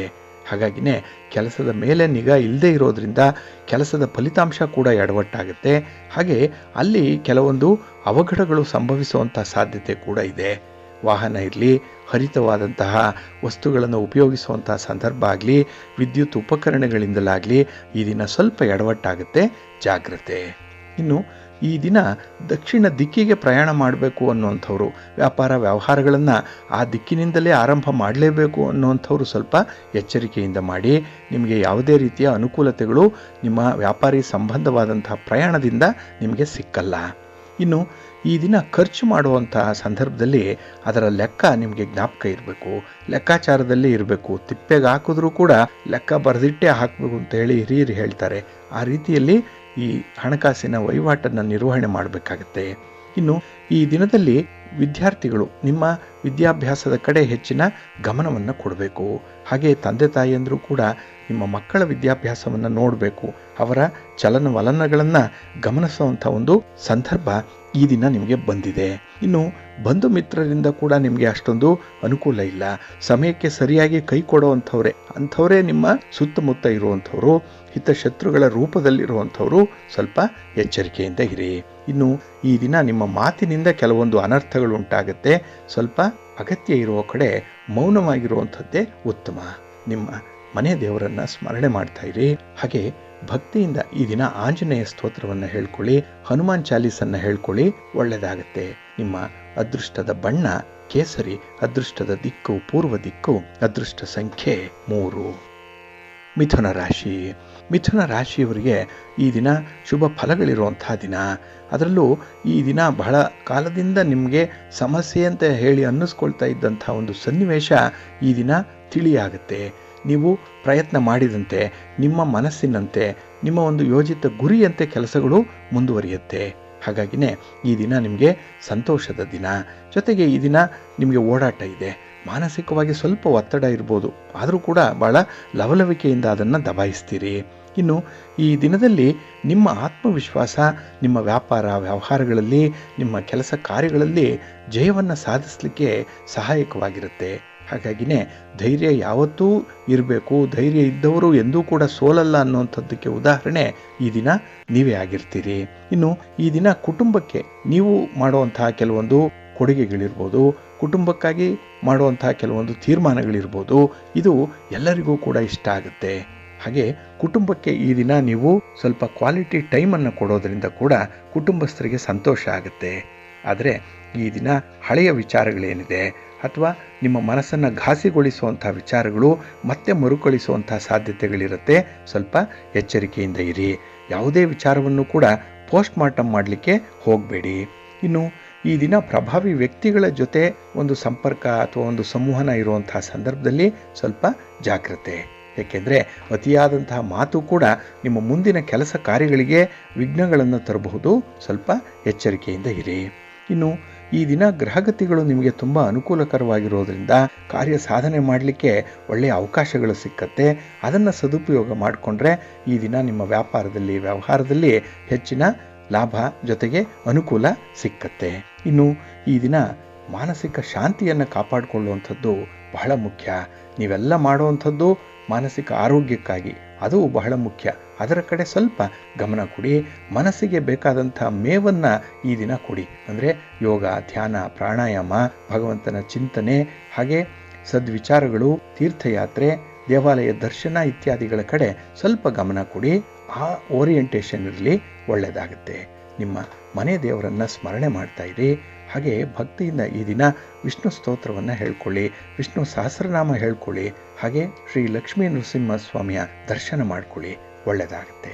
ನಿಮ್ಮ ಅದೃಷ್ಟದ ಬಣ್ಣ ಕೆಂಪು, ಅದೃಷ್ಟದ ದಿಕ್ಕು ಉತ್ತರ ದಿಕ್ಕು, ಅದೃಷ್ಟ ಸಂಖ್ಯೆ 1. ಕರ್ಕಾಟಕ ರಾಶಿ. ಕರ್ಕಾಟಕ ರಾಶಿಯವರಿಗೂ ಕೂಡ ಈ ದಿನ ತುಂಬ ಆತ್ಮವಿಶ್ವಾಸ ಇರುವಂತಹ ದಿನ. ಕೆಲಸ ಕಾರ್ಯಗಳಲ್ಲಿ ನಿಮ್ಮ ಒಂದು ಗುರಿಯಂತೆ ಜಯವನ್ನು ಸಾಧಿಸ್ತೀರಿ. ಅಂದರೆ ಕೆಲಸಗಳು ಆಗಲೇಬೇಕು ಅನ್ನುವಂಥ ಹಠದ ರೀತಿಯಲ್ಲಿ ಮುಂದುವರಿಸುವಂಥದ್ದು. ಹಾಗೆ ಅದರಿಂದ ನಿಮಗೆ ಅನುಕೂಲತೆಗಳು ಬಂದಾಗ ಅದನ್ನು ಪೂರ್ಣವಾಗಿ ಎಂಜಾಯ್ ಮಾಡುವಂಥ ಒಂದು ಸನ್ನಿವೇಶ ಕೂಡ ಇದೆ. ಹಾಗೆ ಈ ದಿನ ಸಾಮಾಜಿಕ ಕಾರ್ಯಕ್ರಮಗಳಿಗೆ ನೀವು ಹಾಜರಾಗುವಂಥ ಅವಕಾಶ ಕೂಡ ಇದೆ. ಅಲ್ಲಿ ಒಂದು ಆಹ್ವಾನ ಇದೆ. ಹಾಗಾಗಿ ನಿಮ್ಮ ಮಾತು, ನಿಮ್ಮ ಒಂದು ಹಾಜರಿ ಅಂದರೆ ಪ್ರೆಸೆನ್ಸ್, ಅದು ತುಂಬ ಮುಖ್ಯವಾಗುತ್ತೆ ಈ ದಿನದಲ್ಲಿ. ಹಾಗಾಗಿ ಈ ದಿನ ನಿಮ್ಮ ಸಮಾಜದಲ್ಲಿ ನಿಮಗೆ ಅತ್ಯುತ್ತಮವಾದಂಥ ಒಂದು ಸ್ಥಾನಮಾನ ಕೂಡ ಸಿಕ್ಕುವಂಥದ್ದಿದೆ. ಹಾಗೆ ನಿಮ್ಮ ಆಪ್ತ ಸ್ನೇಹಿತರು ನಿಮ್ಮ ಸಂತೋಷಕ್ಕೆ ಕಾರಣರಾಗಿರುವಂಥವ್ರು. ಹಾಗಾಗಿ ಅವರಿಗೆ ಈ ದಿನ ಕೃತಜ್ಞತೆಯನ್ನು ಹೇಳುವಂಥದ್ದು, ಜೊತೆಗೆ ಅವರ ಜೊತೆ ಸ್ವಲ್ಪ ಸಮಯ ಕಳೆಯುವಂಥ ಒಂದು ಅವಕಾಶ ಕೂಡ ಸಿಕ್ಕತ್ತೆ. ಇನ್ನು ಈ ದಿನ ನಿಮ್ಮ ಕೆಲಸ ಕಾರ್ಯಗಳನ್ನು ಮುಗಿಸ್ಲಿಕ್ಕೆ, ಪೂರ್ಣ ಮಾಡಲಿಕ್ಕೆ ಬಹಳ ಉತ್ತಮವಾದಂತಹ ದಿನ. ಬಹಳ ದಿನಗಳಿಂದ ಎಳೆದು ಬಂದಿರುವಂತಹ ಕೆಲವು ಕೆಲಸಗಳನ್ನು ಈ ದಿನ ನೀವು ಮುಕ್ತಾಯ ಮಾಡಬಹುದು. ಅದಕ್ಕೆ ಒಂದು ಒಳ್ಳೆಯ ಲಾಜಿಕಲ್ ಎಂಡ್ ಅನ್ನುವಂಥದ್ದು ಸಿಕ್ಕತ್ತೆ. ಹಾಗೆ ಈ ದಿನ ನೀವು ನಿಮ್ಮ ಹಿರಿಯರು ಹೇಳಿದಂತಹ ಸಲಹೆಗಳನ್ನು ಪರಿಪಾಲನೆ ಮಾಡಿದ್ರೆ ನಿಮಗೆ ಧನಲಾಭ, ಜೊತೆಗೆ ನಿಮಗೆ ಮನಸ್ಸಿಗೆ ಸಂತೋಷ ಎರಡೂ ಕೂಡ ಉಂಟಾಗುತ್ತೆ. ಹಾಗಾಗಿ ಸೂಕ್ತವಾದ ಸಮಯದಲ್ಲಿ ಅವರ ಅನುಭವದ ಮಾತುಗಳನ್ನು ಅಳವಡಿಸ್ಕೊಳ್ಳುವಂಥ ಒಂದು ಪ್ರಯತ್ನ ಮಾಡಿ, ಒಳ್ಳೆಯದಾಗುತ್ತೆ. ಇನ್ನು ಈ ದಿನದಲ್ಲಿ ನಿಮ್ಮ ದಕ್ಷತೆ ಏನಿದೆ, ನಿಮ್ಮ ಒಂದು ಟ್ಯಾಲೆಂಟ್ ಏನಿದೆ, ಅದನ್ನು ಈ ದಿನ ತೋರಿಸಲಿಕ್ಕೆ ಒಳ್ಳೆಯ ಅವಕಾಶಗಳು ಸಿಕ್ಕುವಂತಹ ಸಂದರ್ಭ ಇದೆ. ಹಾಗಾಗಿ ನಿಮ್ಮ ಉದ್ಯೋಗ ಕ್ಷೇತ್ರದಲ್ಲಿ, ವ್ಯಾಪಾರಿ ಕ್ಷೇತ್ರದಲ್ಲಿ ಈ ದಿನ ನಿಮ್ಮ ಒಂದು ಛಾಪನ್ನು ಮೂಡಿಸ್ಲಿಕ್ಕೆ ಒಳ್ಳೆಯ ಅವಕಾಶ ಇದೆ. ಅದನ್ನು ಬಳಸ್ಕೊಳ್ಳಿ. ನಿಮ್ಮ ಇಷ್ಟ ದೇವರನ್ನು ಆರಾಧನೆ ಮಾಡ್ತಾ ಇರಿ. ಶಿವ ಪಾರ್ವತಿಯರ ದರ್ಶನ ಮಾಡ್ಕೊಳ್ಳಿ, ಶಿವಸ್ತೋತ್ರವನ್ನು ಹೇಳ್ಕೊಳ್ಳಿ, ಒಳ್ಳೆಯದಾಗುತ್ತೆ. ಈ ದಿನ ಶಿವಾಲಯಕ್ಕೆ ಹೋಗಿ ಬನ್ನಿ, ಒಳ್ಳೆಯ ಫಲ ನಿಮಗೆ ಸಿಕ್ಕತ್ತೆ. ನಿಮ್ಮ ಅದೃಷ್ಟದ ಬಣ್ಣ ತಿಳಿ ನೀಲಿ, ಅದೃಷ್ಟದ ದಿಕ್ಕು ಈಶಾನ್ಯ ದಿಕ್ಕು, ಅದೃಷ್ಟ ಸಂಖ್ಯೆ 1. ಸಿಂಹರಾಶಿ. ಸಿಂಹರಾಶಿಯವರಿಗೆ ಈ ದಿನ ಮಿಶ್ರ ಫಲಗಳಿರುವಂತಹ ದಿನ. ಏನೋ ಮಾಡಲಿಕ್ಕೆ ಹೋಗಿ ಏನೋ ಆಯಿತು ಅಂತಾರಲ್ಲ, ಆ ರೀತಿಯಲ್ಲಿ ನಿಮ್ಮ ಉದ್ದೇಶ ಒಳ್ಳೆಯದಿದೆ, ಆದರೆ ಆ ಒಂದು ಪ್ರಾಸೆಸ್ ಏನಿದೆ ಅದರಲ್ಲಿ ಎಡುವಂಥ ಸಾಧ್ಯತೆಗಳಿರುತ್ತೆ. ಹಾಗಾಗಿನೇ ಈ ದಿನ ನೀವು ಆರಂಭದಲ್ಲಿ ಇಟ್ಟಂತಹ ಒಂದು ಕಾನ್ಸಂಟ್ರೇಷನ್ ಏನಿದೆ ಅದು ಕೊನೆಯವರೆಗೂ ಕೂಡ ಇರಲ್ಲ. ಮಧ್ಯೆ ಎಲ್ಲೋ ಒಂದು ಕಡೆ ನಿರಾಸಕ್ತಿ ಮೂಡುವಂಥ ಸಾಧ್ಯತೆಯಿಂದಲೇ ನಿಮ್ಮ ಕೆಲಸಗಳು ಈ ದಿನ ಪೂರ್ಣ ಫಲವನ್ನು ತರಲ್ಲ. ಅದರಲ್ಲೂ ಸ್ವಲ್ಪ ನಷ್ಟದ ಬಾಪ್ತುಗಳೇ ಜಾಸ್ತಿ ಇರುತ್ತೆ ಈ ದಿನ. ಇನ್ನು ಮನೆಯಲ್ಲಿ ಸಣ್ಣ ಪುಟ್ಟ ವಿಚಾರಗಳಿಗೆ, ಬೇಡದ ವಿಚಾರ, ಅದಕ್ಕೆ ಕಲಹಗಳು ಉಂಟಾಗುವಂಥದ್ದು ಇರುತ್ತೆ. ಇದು ನಿಮ್ಮನ್ನು ಮಾನಸಿಕ ಒತ್ತಡದಲ್ಲಿ ಇರಿಸತ್ತೆ. ಈ ಒತ್ತಡ ಇದ್ದಾಗಲೇ ನೀವು ಬೇರೆ ಯಾವುದೇ ರೀತಿಯ ತೀರ್ಮಾನವನ್ನು ತೆಗೆದುಕೊಳ್ಳಿಕ್ಕೆ ಸಾಧ್ಯ ಆಗಲ್ಲ. ಹಾಗೆ ಅಂಥ ತೀರ್ಮಾನದಿಂದ, ಅಂಥ ಕಷ್ಟದ ಕೆಲಸದಿಂದ ನನಗೆ ಬಂದ ಭಾಗ್ಯ ಏನು ಅನ್ನುವಂಥ ಒಂದು ಪ್ರಶ್ನೆಯನ್ನು ನಿಮಗೆ ನೀವೇ ಹಾಕಿಕೊಳ್ಳುವಂಥ ಸಂದರ್ಭ ಇದೆ. ಹಾಗಾಗಿನೇ ಈ ದಿನ ಮುಂದಿನ ಬದುಕಿಗೆ ಬೇಕಾಗಿರುವಂತಹ ಕೆಲವೊಂದು ಯೋಜನೆಗಳನ್ನು ರೂಪಿಸಲಿಕ್ಕೂ ಕೂಡ ನಿಮ್ಮಿಂದ ಸಾಧ್ಯ ಆಗಲ್ಲ.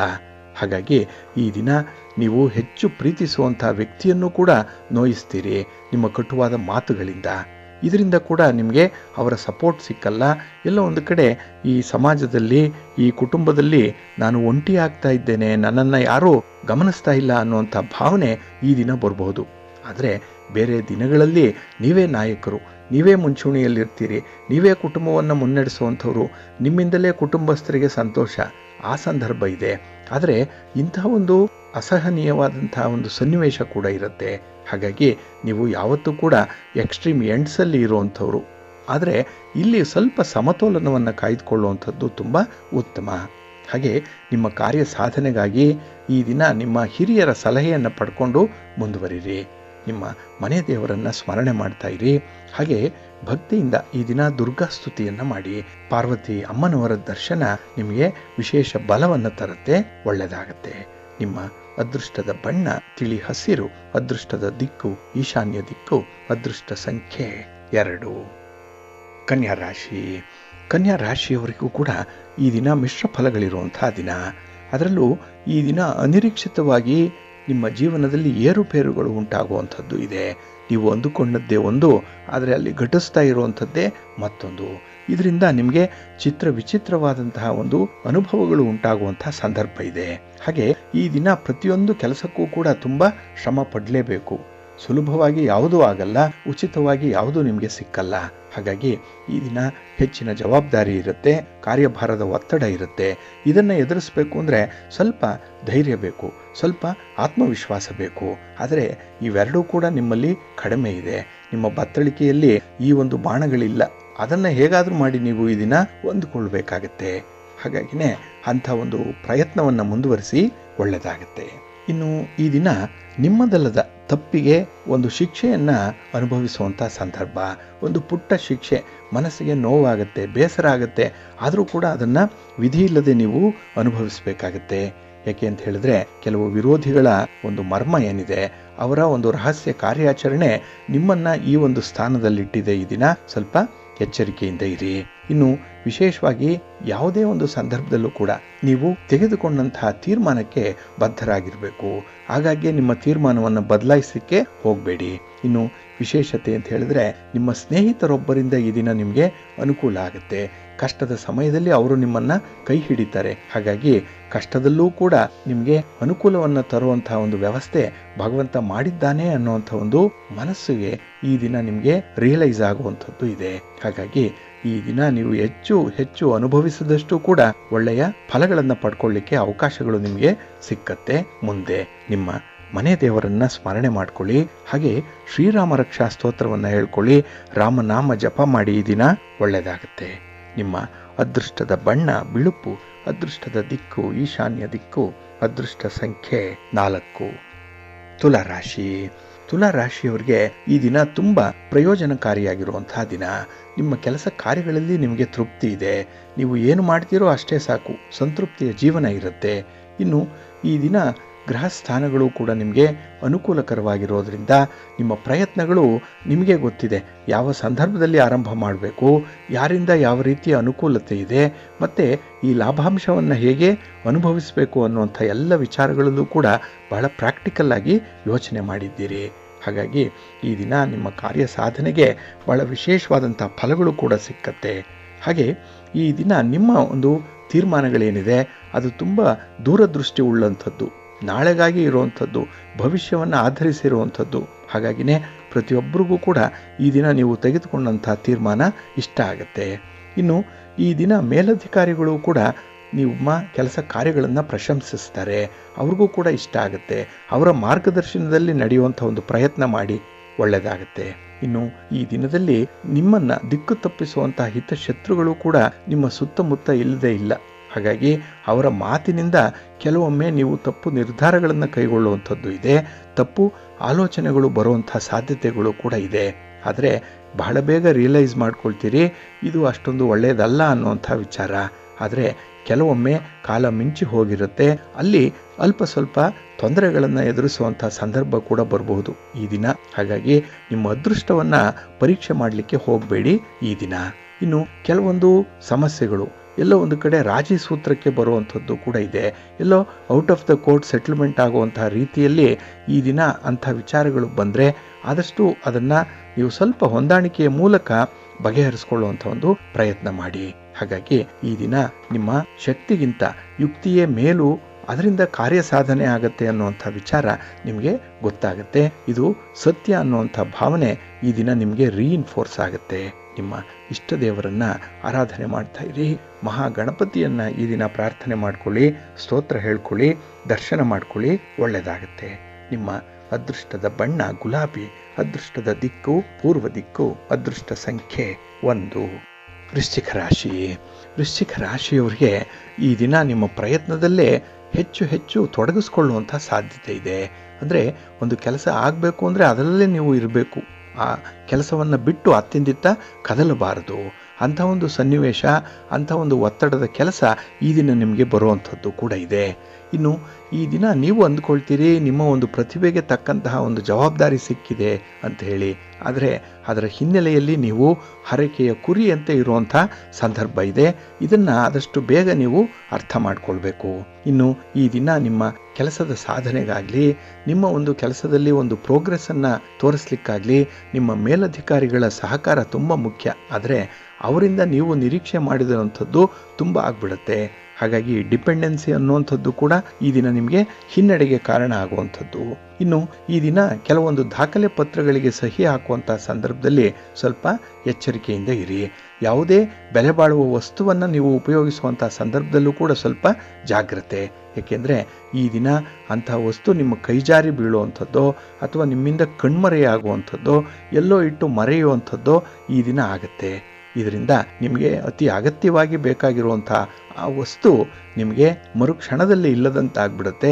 ಇದು ನಿಮ್ಮ ಕೈ ಮುರಿದಂತೆ. ಆದ್ದರಿಂದಲೇ ಪ್ರತಿಯೊಂದು ವಿಚಾರಗಳಲ್ಲೂ ಕೂಡ, ಪ್ರತಿಯೊಂದು ವಸ್ತುಗಳಲ್ಲೂ ಕೂಡ ಈ ದಿನ ಸ್ವಲ್ಪ ಎಚ್ಚರಿಕೆಯಿಂದ ಇರಿ. ಇನ್ನು ಈ ದಿನ ಅತಿಯಾದ ಆತ್ಮವಿಶ್ವಾಸ ಕೂಡ ಒಳ್ಳೆಯದಲ್ಲ. ಕೆಲವೊಮ್ಮೆ ನಿಮ್ಮ ಕೋಪ, ತಾಪ, ಭಿನ್ನಾಭಿಪ್ರಾಯ, ಅಗ್ರೆಸಿವ್ ನೇಚರ್ ಏನಿದೆ ಇದರಿಂದ ಕೂಡ ಈ ದಿನ ನಿಮಗೆ ಸಂಬಂಧಗಳು ಹಳಸಾಗ್ಬಿಡುತ್ತೆ. ಹಾಗಾಗಿ ಆದಷ್ಟು ನಿಮ್ಮ ಕೋಪವನ್ನು ನಿಯಂತ್ರಣ ಮಾಡಿಕೊಳ್ಳಿ. ಯಾವುದು ವಾಸ್ತವಿಕ, ಯಾವುದು ರಿಯಾಲಿಟಿ, ಇದನ್ನು ಅರ್ಥ ಮಾಡಿಕೊಳ್ಳುವಂಥ ಒಂದು ಪ್ರಯತ್ನದಲ್ಲಿ ಇರಬೇಕಾಗತ್ತೆ ಈ ದಿನ. ಹಾಗಾಗಿ ಈ ದಿನ ಪ್ರತಿಯೊಂದು ಕೆಲಸದಲ್ಲೂ ಕೂಡ ಲಾಭ ನಷ್ಟಗಳ ಲೆಕ್ಕಾಚಾರಕ್ಕಿಂತ ಈ ದಿನ ನಿಮ್ಮ ಜ್ಞಾನ ಎಷ್ಟು ಅಭಿವೃದ್ಧಿ ಆಯಿತು, ಯಾವುದರಲ್ಲಿ ನಿಮಗೆ ಅನುಭವ ಸಿಕ್ತು, ಇದರ ಕಡೆ ಹೆಚ್ಚು ಗಮನ ಕೊಡಿ, ಒಳ್ಳೆಯದಾಗತ್ತೆ. ನಿಮ್ಮ ಇಷ್ಟ ದೇವರನ್ನು ಆರಾಧನೆ ಮಾಡ್ತಾ ಇರಿ. ಹಾಗೆ ಭಕ್ತಿಯಿಂದ ನಿಮ್ಮ ಮನೆ ದೇವರನ್ನು ಸ್ಮರಣೆ ಮಾಡಿಕೊಳ್ಳಿ, ಮಹಾಲಕ್ಷ್ಮಿ ಸ್ತೋತ್ರವನ್ನು ಹೇಳ್ಕೊಳ್ಳಿ, ಒಳ್ಳೆಯದಾಗತ್ತೆ. ನಿಮ್ಮ ಅದೃಷ್ಟದ ಬಣ್ಣ ಕೆಂಪು, ಅದೃಷ್ಟದ ದಿಕ್ಕು ಪೂರ್ವ ದಿಕ್ಕು, ಅದೃಷ್ಟ ಸಂಖ್ಯೆ 1. ಧನುರಾಶಿ. ಧನುರಾಶಿಯವರಿಗೆ ಈ ದಿನ ಜಯಪ್ರಾಪ್ತಿಯಾಗುವಂತಹ ದಿನ. ನಿಮ್ಮ ಪ್ರಯತ್ನಗಳಲ್ಲಿ ಈ ದಿನ ನಿಮಗೆ ಸಕ್ಸಸ್ ಇದೆ. ಹಾಗೆ ಹೊಸಬರ ಪರಿಚಯ ನಿಮಗೆ ಹೊಸ ಉತ್ಸಾಹವನ್ನು ತರಿಸುತ್ತೆ. ಹೊಸ ಉದ್ದಿಮೆಗಳನ್ನು, ಹೊಸ ವ್ಯವಹಾರಗಳನ್ನು ಆರಂಭ ಮಾಡಬೇಕು, ಇರುವಂಥದ್ದನ್ನೇ ವಿಸ್ತರಣೆ ಮಾಡಬೇಕು ಅನ್ನುವಂಥ ಹಂಬಲ ಈ ದಿನ ಜಾಸ್ತಿ ಇರುತ್ತೆ. ಹಾಗಾಗಿ ಅದರಲ್ಲಿ ಸ್ವಲ್ಪ ಪ್ರಯತ್ನ ಮಾಡಿದ್ರೂ ಕೂಡ ಈ ದಿನ ನಿಮಗೆ ಸಾಲಿಡ್ ಆಗಿರುವಂಥ ಒಂದು ಫಲಿತಾಂಶ ಸಿಕ್ಕತ್ತೆ. ಜೊತೆಗೆ ಈ ದಿನ ನಿಮ್ಮವರ ಮಾತು ನಿಮಗೆ ಒಂದು ಉತ್ತೇಜನ, ಅದೇ ಮೋಟಿವೇಶನ್, ಅದು ಹಿನ್ನೆಲೆಯಲ್ಲಿ ನಿಮಗೆ ತುಂಬ ಆತ್ಮವಿಶ್ವಾಸವನ್ನ ಹೆಚ್ಚಿಸುವಂಥ ಒಂದು ಪ್ರಯತ್ನ ಕೂಡ. ಹಾಗಾಗಿ ಈ ದಿನ ಕೆಲವರು ಆಗಲ್ಲ ಅಂತ ಹೇಳಿ ಬಿಟ್ಟಿರುವಂತಹ ಕೆಲಸ ಕಾರ್ಯಗಳನ್ನು ಕೂಡ ನೀವೇ ಬಹಳ ಮುತುವರ್ಜಿಯಿಂದ ಅದನ್ನ ಮುಂದುವರಿಸ್ತೀರಿ. ಹಾಗಾಗಿ ಈ ದಿನ ನಿಮ್ಮ ಜವಾಬ್ದಾರಿ ಏನಿದೆ ಅದು ನಿಮ್ಮ ಒಂದು ಸಾಮರ್ಥ್ಯವನ್ನ ಹೊರಗಲ್ಲಿಗೆ ಹಚ್ಚುವಂತಹ ಒಂದು ಸಂದರ್ಭ. ಹಾಗಾಗಿ ಅಂತಹ ಪ್ರಯತ್ನದಲ್ಲಿ ಸಫಲರಾಗ್ತೀರಿ. ಇನ್ನು ಈ ದಿನದ ಪ್ರಯಾಣ ಕೂಡ ನಿಮಗೆ ಅನುಕೂಲವನ್ನ ತರುತ್ತೆ. ಪ್ರಯಾಣದ ಸಂದರ್ಭದಲ್ಲಿ ಆದಂತಹ ಕೆಲವೊಂದು ಘಟನೆಗಳಿರ್ಬೋದು, ಕೆಲವರ ಪರಿಚಯ ಇರ್ಬೋದು, ನಿಮಗೆ ನಿಮ್ಮನ್ನ ಅಂತರವಲೋಕನ ಮಾಡಿಕೊಳ್ಳಿಕ್ಕೆ, ಇಂಟ್ರಾಸ್ಪೆಕ್ಟ್ ಮಾಡಿಕೊಳ್ಳಿಕ್ಕೆ ಒಂದು ಒಳ್ಳೆಯ ಅವಕಾಶವನ್ನ ತಂದು ಕೊಡುತ್ತೆ. ಇದು ಪ್ರತಿಯೊಬ್ಬರಿಗೂ ಕೂಡ ಬೇಕು. ಯಾಕೆಂದರೆ ನಾವು ನಡೆಯುವಂಥ ದಾರಿ ನಮಗೆ ಮುಂದೆ ಗೊತ್ತಿದೆ, ಆದರೆ ಅಕ್ಕಪಕ್ಕದಲ್ಲಿ ಏನಾಗ್ತಾ ಇದೆ ಅನ್ನುವಂಥದ್ದಾಗಲಿ, ನಾವು ಮುಂದುವರಿದಂತೆ ಅದರ ಒಂದು ಪ್ರತಿಫಲ ಹಿನ್ನೆಲೆಯಲ್ಲಿ ಏನಿದೆ ಅನ್ನುವಂಥ ಹಿಂಭಾಗವಾಗಲಿ ನಮಗೆ ಗೊತ್ತಾಗಲ್ಲ. ಹಾಗಾಗಿ ಬೇರೆಯವರು ಅದನ್ನು ಪರಿಚಯಿಸಿದಾಗ ಮಾತ್ರ ನಮಗೆ ಗೊತ್ತಾಗುತ್ತೆ. ಅಂಥ ಒಂದು ಪ್ರಯತ್ನ ಕೂಡ ಈ ದಿನ ನಿಮಗೆ ಆಗುವಂಥದ್ದು, ಅದು ಒಂದು ದೊಡ್ಡ ಅನುಭವ. ಹಾಗಾಗಿ ಈ ದಿನ ಬರುವಂಥ ಅವಕಾಶಗಳನ್ನು ಸದುಪಯೋಗ ಮಾಡಿಕೊಳ್ಳಿ, ಒಳ್ಳೆಯದಾಗತ್ತೆ. ನಿಮ್ಮ ಮನೆ ದೇವರನ್ನು ಸ್ಮರಣೆ ಮಾಡ್ತಾ ಇರಿ. ಹಾಗೆ ಭಕ್ತಿಯಿಂದ ಈ ದಿನ ನೀವು ಮಹಿಷಮರ್ಧಿನಿ ಸ್ತೋತ್ರವನ್ನ ಹೇಳ್ಕೊಳ್ಳಿ, ದುರ್ಗಾ ಸ್ತುತಿಯನ್ನ ಮಾಡಿ, ಒಳ್ಳೆಯದಾಗುತ್ತೆ. ನಿಮ್ಮ ಅದೃಷ್ಟದ ಬಣ್ಣ ಕೆಂಪು, ಅದೃಷ್ಟದ ದಿಕ್ಕು ಪೂರ್ವ ದಿಕ್ಕು, ಅದೃಷ್ಟ ಸಂಖ್ಯೆ 1. ಮಕರ ರಾಶಿ. ಮಕರ ರಾಶಿಯವರಿಗೆ ಈ ದಿನ ಮಿಶ್ರ ಫಲಗಳಿರುವಂತಹ ದಿನ. ಅದರಲ್ಲೂ ಗೊತ್ತು ಗುರಿ ಇಲ್ಲದಂಥ ಓಡಾಟದಿಂದ ಈ ದಿನ ಯಾವುದೇ ಗುರಿಯನ್ನು ತಲುಪಲಿಕ್ಕೆ ನಿಮಗೆ ಸಾಧ್ಯ ಆಗಲ್ಲ. ಹಾಗಾಗಿ ಈ ದಿನ ಸ್ವಲ್ಪ ಸಮಸ್ಯೆಗಳೇ ಹೆಚ್ಚಾಗುವಂಥ ಸಂದರ್ಭದ ಇದೆ. ಇನ್ನು ಈ ದಿನ ನಿಮ್ಮನ್ನು ಮಾನಸಿಕವಾಗಿ ಮತ್ತಷ್ಟು ಕುಗ್ಗಿಸುವಂಥದ್ದು ನಿಮ್ಮಲ್ಲಿರುವಂಥ ಆತ್ಮವಿಶ್ವಾಸದ ಕೊರತೆ. ಎಷ್ಟೋ ಕಡೆ ಬಹಳ ಧೈರ್ಯದಿಂದ ಕೆಲಸ ಮಾಡಿದ್ದೀರಿ, ಬೇರೆಯವ್ರಿಗೂ ಕೂಡ ಧೈರ್ಯವನ್ನು ತುಂಬಿದ್ದೀರಿ. ಆದರೆ ಈ ದಿನ ನೀವೇ ಯಾಕೋ ಅಧೈರ್ಯ, ನಿಮಗೆ ಏನೋ ಕಾನ್ಫಿಡೆನ್ಸ್ ಇಲ್ಲ ಅನ್ನುವಂಥ ಸ್ಥಿತಿಯಲ್ಲಿರುವಾಗ ಕೆಲಸ ಒಂದು ಹೆಜ್ಜೆ ಕೂಡ ಮುಂದೆ ಹೋಗಲ್ಲ. ಹಾಗಾಗಿ ಈ ದಿನ ಮಾನಸಿಕವಾಗಿ ಮತ್ತಷ್ಟು ಕುಗ್ಗುವಂಥ ಸಾಧ್ಯತೆ ಇರುತ್ತೆ. ಸ್ವಲ್ಪ ಡಿಪ್ರೆಷನ್ಗೆ ಹೋಗುವಂಥದ್ದು ಇದೆ ಕೆಲವರು. ಆದರೆ ಅಂಥ ಒಂದು ಲೆವೆಲ್ಗೆ ಹೋಗಬೇಡಿ, ಆದಷ್ಟು ಅದರಿಂದ ಹೊರಬರುವಂಥ ಒಂದು ಪ್ರಯತ್ನವನ್ನು ಮಾಡಬೇಕಾಗತ್ತೆ. ಇನ್ನು ಒತ್ತಡದ ಜೀವನ ನಿಮ್ಮ ಮನಸ್ಸನ್ನು ಆವರಿಸುವಂಥದ್ದು ಇದೆ. ಏನೋ ಒಂದು ಚಿಂತೆ, ಭವಿಷ್ಯದ ಚಿಂತೆ, ಅಭದ್ರತೆಯ ಚಿಂತೆ, ಕೆಲವು ಕಡೆ ನಿರುದ್ಯೋಗ ಇರ್ಬೋದು, ಕೆಲವು ಕಡೆ ವೈವಾಹಿಕ ಜೀವನದಲ್ಲಿ ಆದಂತಹ ಸೋಲು ಇತ್ಯಾದಿಗಳು ಬಹಳ ಪ್ರಧಾನವಾಗಿ ನಿಮಗೆ ಕಾಣಿಸ್ಕೊಳ್ಳುತ್ತೆ. ಆದರೆ ಈ ಸಕ್ಸಸ್ ಸ್ಟೋರೀಸನ್ನು ನೀವು ನೋಡಿಲ್ಲ, ಕೇಳಿಲ್ಲ. ಬರೀ ಫೇಲ್ಯೂರ್ಸೇ ನಿಮ್ಮ ಮುಂದೆ ಉದಾಹರಣೆಯಾಗಿ ನಿಂತಿರುವಂಥದ್ದು. ಹಾಗಾಗಿ ಅಂತಹ ಉದಾಹರಣೆಗಳನ್ನು ನೀವು ನೋಡಬೇಡಿ, ತೆಗೆದುಕೊಳ್ಬೇಡಿ. ಯಾವುದು ಸಕ್ಸಸ್ ಆಗಿದೆ, ಯಾರು ಬಡತನದಿಂದ ಮೇಲೆ ಬಂದು ಶ್ರೀಮಂತರಾಗಿದ್ದಾರೆ, ಯಾರು ಕಷ್ಟಪಟ್ಟು ದುಡಿದು ಸಂಪಾದನೆ ಮಾಡಿ ಈ ದಿನ ಶ್ರೀಮಂತರು ಅಥವಾ ಒಂದು ವ್ಯಾಪಾರಿ ವರ್ಗದಲ್ಲಿ ಮುಂಚೂಣಿಯಲ್ಲಿದ್ದಾರೆ, ಅಂಥವರ ಸ್ಟೋರಿಗಳನ್ನು ನೀವು ನೋಡಬೇಕು, ಓದಬೇಕು, ಕೇಳಬೇಕು. ಆಗ ನಿಮಗೆ ಒಂದು ಮೋಟಿವೇಶನ್ ಸಿಕ್ಕತ್ತೆ. ಹಾಗಾಗಿ ಈ ದಿನ ನಿಮ್ಮ ಸುತ್ತಮುತ್ತಲಿರುವಂಥ ಈ ನೆಗೆಟಿವ್ ವೈಬ್ಸ್ ಇರುವಂಥವ್ರ ಜೊತೆಯಲ್ಲಿ ಸೇರಬೇಡಿ, ಅವರನ್ನು ಆದಷ್ಟು ದೂರ ಇಡಿ. ನೀವು ಒಬ್ಬರೇ ಏಕಾಂಗಿಯಾಗಿದ್ದರೂ ಪರವಾಗಿಲ್ಲ, ಆದರೆ ನಿಮ್ಮನ್ನು ದಿಕ್ಕು ತಪ್ಪಿಸುವಂಥವರು, ನಿಮ್ಮ ಉತ್ಸಾಹಕ್ಕೆ ತಣ್ಣೀರೆರಚುವಂಥವ್ರ ಜೊತೆ ಮಾತ್ರ ಇರಬೇಡಿ.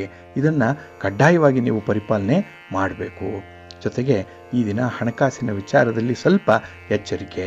ಜೊತೆಗೆ ಸ್ತ್ರೀ ವರ್ಗದವರೊಂದಿಗೆ ನೀವು ಮಾಡುವಂಥ ವ್ಯಾಪಾರ, ವ್ಯವಹಾರ, ಮಾತುಕತೆ, ಕಮ್ಯುನಿಕೇಷನ್ ಸ್ವಲ್ಪ ಎಚ್ಚರಿಕೆಯಿಂದ ಇರಲಿ. ನಿಮ್ಮ ಮನೆ ದೇವರನ್ನು ಸ್ಮರಣೆ ಮಾಡ್ತಾ ಇರಿ. ಶಿವನ ಪರಿವಾರ ದೇವತೆಗಳನ್ನು ಪ್ರಾರ್ಥನೆ ಮಾಡ್ಕೊಳ್ಳಿ, ಒಳ್ಳೆಯದಾಗುತ್ತೆ. ನಿಮ್ಮ ಅದೃಷ್ಟದ ಬಣ್ಣ ಗುಲಾಬಿ, ಅದೃಷ್ಟದ ದಿಕ್ಕು ಈಶಾನ್ಯ ದಿಕ್ಕು, ಅದೃಷ್ಟ ಸಂಖ್ಯೆ 5. ಕುಂಭರಾಶಿ. ಕುಂಭರಾಶಿಯವರಿಗೆ ಈ ದಿನ ತೃಪ್ತಿದಾಯಕವಾದಂಥ ದಿನ. ಅದರಲ್ಲೂ ನಿಮ್ಮ ಪ್ರತಿಭೆಗೆ ಮೀರಿದಂತಹ ಒಂದು ಒಳ್ಳೆಯ ಸ್ಥಾನಮಾನವನ್ನು ಪಡ್ಕೊಳ್ತೀರಿ. ಹಾಗಾಗಿ ಈ ದಿನ ನಿಮ್ಮ ಸಮಾಜದಲ್ಲಾಗಲಿ, ನಿಮ್ಮ ಕುಟುಂಬದಲ್ಲಾಗಲಿ ನಿಮ್ಮ ಒಂದು ಕೆಲಸ ಕಾರ್ಯಗಳ ಮಾತು ಇರುವಂಥದ್ದು. ಹಾಗಾಗಿ ಈ ದಿನ ಸೆಂಟರ್ ಆಫ್ ಅಟ್ರಾಕ್ಷನ್ ನೀವೇ, ಪ್ರಮುಖ ವ್ಯಕ್ತಿ ನೀವೇ, ಕೇಂದ್ರ ವ್ಯಕ್ತಿ ನೀವೇ. ಈ ಒಂದು ವಿಚಾರಗಳಲ್ಲಿ ಈ ದಿನ ನಿಮ್ಮ ಒಂದು ಮನಸ್ಸು ಕೂಡ ಬಹಳ ಉಲ್ಲಾಸದಲ್ಲಿ ಇರುತ್ತೆ. ಇನ್ನು ಈ ದಿನ ಬಂಧು ಮಿತ್ರರಿಂದ ನಿಮಗೆ ತುಂಬ ಅನುಕೂಲತೆಗಳು ಉಂಟಾಗುವಂಥದ್ದು ಇದೆ. ಹಣಕಾಸಿನ ವಿಚಾರ ಬಹಳ ಬೇಗ ನಿಮಗೆ ಅನಿರೀಕ್ಷಿತವಾಗಿ ಒದಗಿ ಬರುತ್ತೆ. ಹಾಗಾಗಿನೇ ಈ ದಿನ ಯಾವುದೇ ವಿಚಾರದಲ್ಲೂ ಕೂಡ ನೀವು ಹಿಂದೆ ಮುಂದೆ ನೋಡಲ್ಲ. ಏಕೆಂದರೆ ಎಲ್ಲವೂ ಚೆನ್ನಾಗಿದ್ದಾಗ, ಸುಭಿಕ್ಷವಾಗಿದ್ದಾಗ, ನಿಮ್ಮ ಗುರಿ ಸ್ಪಷ್ಟವಾಗಿದ್ದಾಗ ಈ ದಿನ ಬಹಳ ಧೈರ್ಯದಿಂದ ಮುನ್ನಡೆಯುವಂಥದ್ದು ಕೂಡ ಇದೆ. ಜೊತೆಗೆ ಹಿರಿಯರ ಮಾರ್ಗದರ್ಶನ ಇದೆ, ಸಲಹೆ ಇದೆ, ಅದರಂತೆ ಮುನ್ನಡೀತೀರಿ. ಹಾಗಾಗಿ ನಿಮಗೂ ಕೂಡ ಅವರ ಬೆಂಬಲ ಸಕಾಲಕ್ಕೆ ಸಿಕ್ಕತ್ತೆ. ಇನ್ನು ಈ ದಿನ ಕೆಲವೊಂದು ವಿಚಾರಗಳಲ್ಲಿ ಸ್ವಲ್ಪ ಒತ್ತಡವನ್ನು ನೀವೇ ತಂದುಕೊಳ್ಳುವಂಥದ್ದು ಕೂಡ ಇದೆ. ಏಕೆಂದರೆ ಎಲ್ಲೋ ಒಂದು ಕಡೆ ನಿಮಗೆ ಅನುಮಾನ ನುಸುಳುವಂಥದ್ದು. ಹಾಗಾಗಿ ಒಂದು ಡೌಟ್ ಅನ್ನುವಂಥದ್ದು ಬಂದರೆ ನಿಮ್ಮ ಒಂದು ಸ್ಪೀಡ್ ಕಡಿಮೆ ಆಗಿಬಿಡುತ್ತೆ. ಹಾಗಾಗಿನೇ ಈ ದಿನ ಅಂಥ ಒಂದು ವಿಚಾರಗಳನ್ನು ಆದಷ್ಟು ಮೊದಲೇ ಪರಿಹಾರ ಮಾಡಿಕೊಳ್ಳುವಂಥ ಒಂದು ಪ್ರಯತ್ನದಲ್ಲಿರಿ. ಇನ್ನು ಈ ದಿನ ಬಹಳ ಯುಕ್ತಿಯಿಂದ ನಿಮ್ಮ ವಿರೋಧಿಗಳ ಕಾರ್ಯಸ್ಥಾನವನ್ನು ನೀವು ನೋಡಬೇಕಾಗತ್ತೆ. ಹಾಗಾಗಿ ನಿಮ್ಮ ಮುಂದಿನ ಯೋಜನೆಗಳ ಬಗ್ಗೆ ಅಂಥವ್ರಿಗೆ ಹೇಳ್ಕೊಳ್ಬೇಡಿ, ಅಂಥವರ ಜೊತೆ ಶೇರ್ ಮಾಡಬೇಡಿ, ಡಿಸ್ಕಸ್ ಮಾಡಬೇಡಿ ಈ ದಿನ. ಇನ್ನು ವಿಶೇಷವಾಗಿ ನಿಮಗೆ ಪ್ರಯಾಣ ತುಂಬ ಸಂತೋಷವನ್ನು ತರುತ್ತೆ, ಮನರಂಜನೆಯನ್ನು ತರುತ್ತೆ, ತೃಪ್ತಿಯನ್ನು ತರುತ್ತೆ. ಅದರಲ್ಲೂ ವಿದ್ಯಾರ್ಥಿಗಳು ಈ ದಿನ ನಿಮ್ಮ ಮುಂದಿನ ಓದು, ವ್ಯಾಸಂಗ, ನಿಮ್ಮ ಪರೀಕ್ಷೆ ಇದರ ಬಗ್ಗೆ ತುಂಬ ಕಾನ್ಫಿಡೆಂಟಾಗಿ ಇರ್ತೀರಿ. ಇದೇ ಒಂದು ಲೆವೆಲನ್ನು ಮೇಂಟೈನ್ ಮಾಡ್ಕೊಳ್ಳಿ, ಒಳ್ಳೆಯದಾಗತ್ತೆ. ನಿಮ್ಮ ಮನೆ ದೇವರನ್ನು ಸ್ಮರಣೆ ಮಾಡ್ತಾ ಇರಿ. ಹಾಗೆ ಭಕ್ತಿಯಿಂದ ಈ ದಿನ ಕನಕಧಾರ ಸ್ತೋತ್ರ ಗೊತ್ತಿದ್ದರೆ ಹೇಳ್ಕೊಳ್ಳಿ, ಇಲ್ಲಾಂದರೆ ಮಹಾಲಕ್ಷ್ಮಿ ಅಮ್ಮನವರನ್ನು ದರ್ಶನ ಮಾಡ್ಕೊಳ್ಳಿ, ಒಳ್ಳೆಯದಾಗತ್ತೆ. ನಿಮ್ಮ ಅದೃಷ್ಟದ ಬಣ್ಣ ಕೆಂಪು, ಅದೃಷ್ಟದ ದಿಕ್ಕು ಈಶಾನ್ಯ ದಿಕ್ಕು, ಅದೃಷ್ಟ ಸಂಖ್ಯೆ 1. ಮೀನರಾಶಿ. ಮೀನ ರಾಶಿಯವರಿಗೆ ಈ ದಿನ ಲಾಭದ ದಿನ. ಅದರಲ್ಲೂ ನಿಮ್ಮ ಒಂದು ಕೆಲಸ ಕಾರ್ಯಗಳಲ್ಲಿ ನಿಮ್ಮ ಹಿರಿಯರ ಅಥವಾ ನಿಮ್ಮ ಸ್ನೇಹಿತರ ಬಂಧುಗಳ ಸಹಕಾರ ಬಹಳಷ್ಟು ಮಟ್ಟಿಗೆ ಇರುತ್ತೆ. ಅವರು ಅವರದ್ದೇ ಸ್ವಂತ ಕೆಲಸ ಅನ್ನುವಂಥ ರೀತಿಯಲ್ಲಿ ನಿಮ್ಮ ಕೆಲಸವನ್ನು ಮಾಡಿ ಮುಗಿಸುವಂಥ ಸಾಧ್ಯತೆ ಕೂಡ ಇರುತ್ತೆ. ಹಾಗೆ ಈ ದಿನ ನೆಟ್ವರ್ಕಿಂಗ್ ಚೆನ್ನಾಗಿದೆ, ಒಂದು ಕಮ್ಯುನಿಕೇಷನ್ ಚೆನ್ನಾಗಿದೆ. ಹಾಗಾಗಿನೇ ಕೆಲವೊಂದು ತುಂಬ ಗುರುತರವಾದಂತಹ ಜವಾಬ್ದಾರಿಗಳನ್ನು ಕೂಡ, ಅಲ್ಲಿಂದ ಬರುವಂತಹ ಭಿನ್ನಾಭಿಪ್ರಾಯಗಳನ್ನು ಕೂಡ ಬಹಳ ಚೆನ್ನಾಗಿ ನೀವು ಮ್ಯಾನೇಜ್ ಮಾಡ್ತೀರಿ. ಮ್ಯಾನೇಜರಿಯಲ್ ಸ್ಕಿಲ್ ಕೂಡ ಚೆನ್ನಾಗಿದೆ. ಇನ್ನು ಈ ದಿನ ಹಳೆಯ ಸ್ನೇಹಿತರ ಭೇಟಿ ನಿಮಗೆ ಹೊಸ ಚೈತನ್ಯವನ್ನು ತರುತ್ತೆ. ಮುಂದೆ ಆಗಬೇಕಾಗಿರುವಂಥ ವಿಚಾರಗಳನ್ನು ಅಲ್ಲಿ ಚರ್ಚೆ ಮಾಡಿ ಒಂದು ಅಂತಿಮ ತೀರ್ಮಾನಕ್ಕೆ ಬರುವಂಥ ಸಾಧ್ಯತೆ ಕೂಡ ಇರುತ್ತೆ. ಹಾಗಾಗಿ ಬಹಳ ದಿನಗಳಿಂದ ನಿಮ್ಮ ಕೈಯಲ್ಲಿ ಆಗದೇ ಇದ್ದಂತಹ ಒಂದು ತೀರ್ಮಾನ ಈ ದಿನ ಆಗುವಂಥದ್ದು. ಇನ್ನು ಈ ದಿನ ಕೆಲವೊಂದು ಕಷ್ಟದ ಸನ್ನಿವೇಶಗಳಲ್ಲಿ ನಿಮಗೆ ಸಹಾಯ ಮಾಡಿರುವಂಥವ್ರನ್ನ ಈ ದಿನ ಸ್ಮರಿಸಬೇಕಾಗತ್ತೆ. ಹಾಗೆ ನಿಮ್ಮ ಕೆಲಸ ಕಾರ್ಯಗಳಲ್ಲಿ ಅವರು ಕೊಟ್ಟಂತಹ ಒಂದು ಬೆಂಬಲ, ಅವರ ಒಂದು ಸಹಕಾರ ಈ ದಿನ ನಿಮಗೆ ಸಂಪೂರ್ಣವಾದಂಥ ಹೆಸರನ್ನು ಗಳಿಸ್ಕೊಳ್ಳಿಕ್ಕೆ ಕಾರಣವಾಗಿದೆ ಅನ್ನುವಂಥ ವಿಚಾರ ಕೂಡ ನಿಮಗೆ ಗೊತ್ತಾಗುತ್ತೆ. ಹಾಗಾಗಿ ಈ ದಿನ ನಿಮ್ಮ ತೆರೆಯ ಮರೆಯ ಹಿನ್ನೆಲೆಯಲ್ಲಿ ಮಾಡಿರುವಂಥವರ ಕೆಲವರ ಒಂದು ಶ್ರಮ, ಕೆಲವರ ಒಂದು ಕೊಡುಗೆ, ನಿಮ್ಮ ಬಗ್ಗೆ ಇರುವಂಥ ಅಭಿಮಾನ, ಇದು ಈ ದಿನ ನಿಮಗೆ ಅನಾವರಣ ಆಗುತ್ತೆ. ಅಂದರೆ ಅಂಥವರ ವಿಚಾರಗಳು ಕೂಡ ನಿಮಗೆ ಗೊತ್ತಾಗುತ್ತೆ. ಹಾಗಾಗಿ ಎಷ್ಟೋ ಗೊತ್ತಿಲ್ಲದೆ ಇರುವಂಥ ಕ್ಷೇತ್ರಗಳನ್ನು ಈ ದಿನ ನೀವು ಕಾಣುವಂಥದ್ದು, ಅದರ ಪರಿಚಯ ಮಾಡಿಕೊಳ್ಳುವಂಥ ಸಾಧ್ಯತೆಗಳು ಕೂಡ ಇದೆ. ಇದು ಕೇವಲ ಒಂದು ಸಣ್ಣ ಉದಾಹರಣೆ. ಆದರೆ ಜೀವನದಲ್ಲಿ ಆಗಬೇಕಾಗಿರುವಂಥ ನೂರಾರು ಕ್ಷೇತ್ರಗಳೆಲ್ಲ ಅನುಭವ ಏನಿದೆ, ಅದರಲ್ಲಿ ಒಂದೊಂದಾಗಿ ಕಲಿಯುವಂಥ ಒಂದು ಮುನ್ನುಡಿಯನ್ನು ಈ ದಿನ ಬರೆಯುವಂಥ ಸಾಧ್ಯತೆ ಇದೆ. ಈ ದಿನ ಒಳ್ಳೆಯ ದಿನ, ಮುಂದುವರಿಸಿ, ಒಳ್ಳೆಯದಾಗತ್ತೆ. ನಿಮ್ಮ ಮನೆ ದೇವರನ್ನು ಸ್ಮರಣೆ ಮಾಡ್ತಾ ಇರಿ. ಹಾಗೆ ಭಕ್ತಿಯಿಂದ ಈ ದಿನ ನೀವು ನವಗ್ರಹ ಅಷ್ಟೋತ್ತರವನ್ನು ಹೇಳ್ಕೊಳ್ಳಿ, ನವಗ್ರಹಗಳ ದರ್ಶನ ಮಾಡ್ಕೊಳ್ಳಿ, ಒಳ್ಳೆಯದಾಗತ್ತೆ. ನಿಮ್ಮ ಅದೃಷ್ಟದ ಬಣ್ಣ ನೇರಳೆ, ಅದೃಷ್ಟದ ದಿಕ್ಕು ಈಶಾನ್ಯ ದಿಕ್ಕು, ಅದೃಷ್ಟ ಸಂಖ್ಯೆ 1.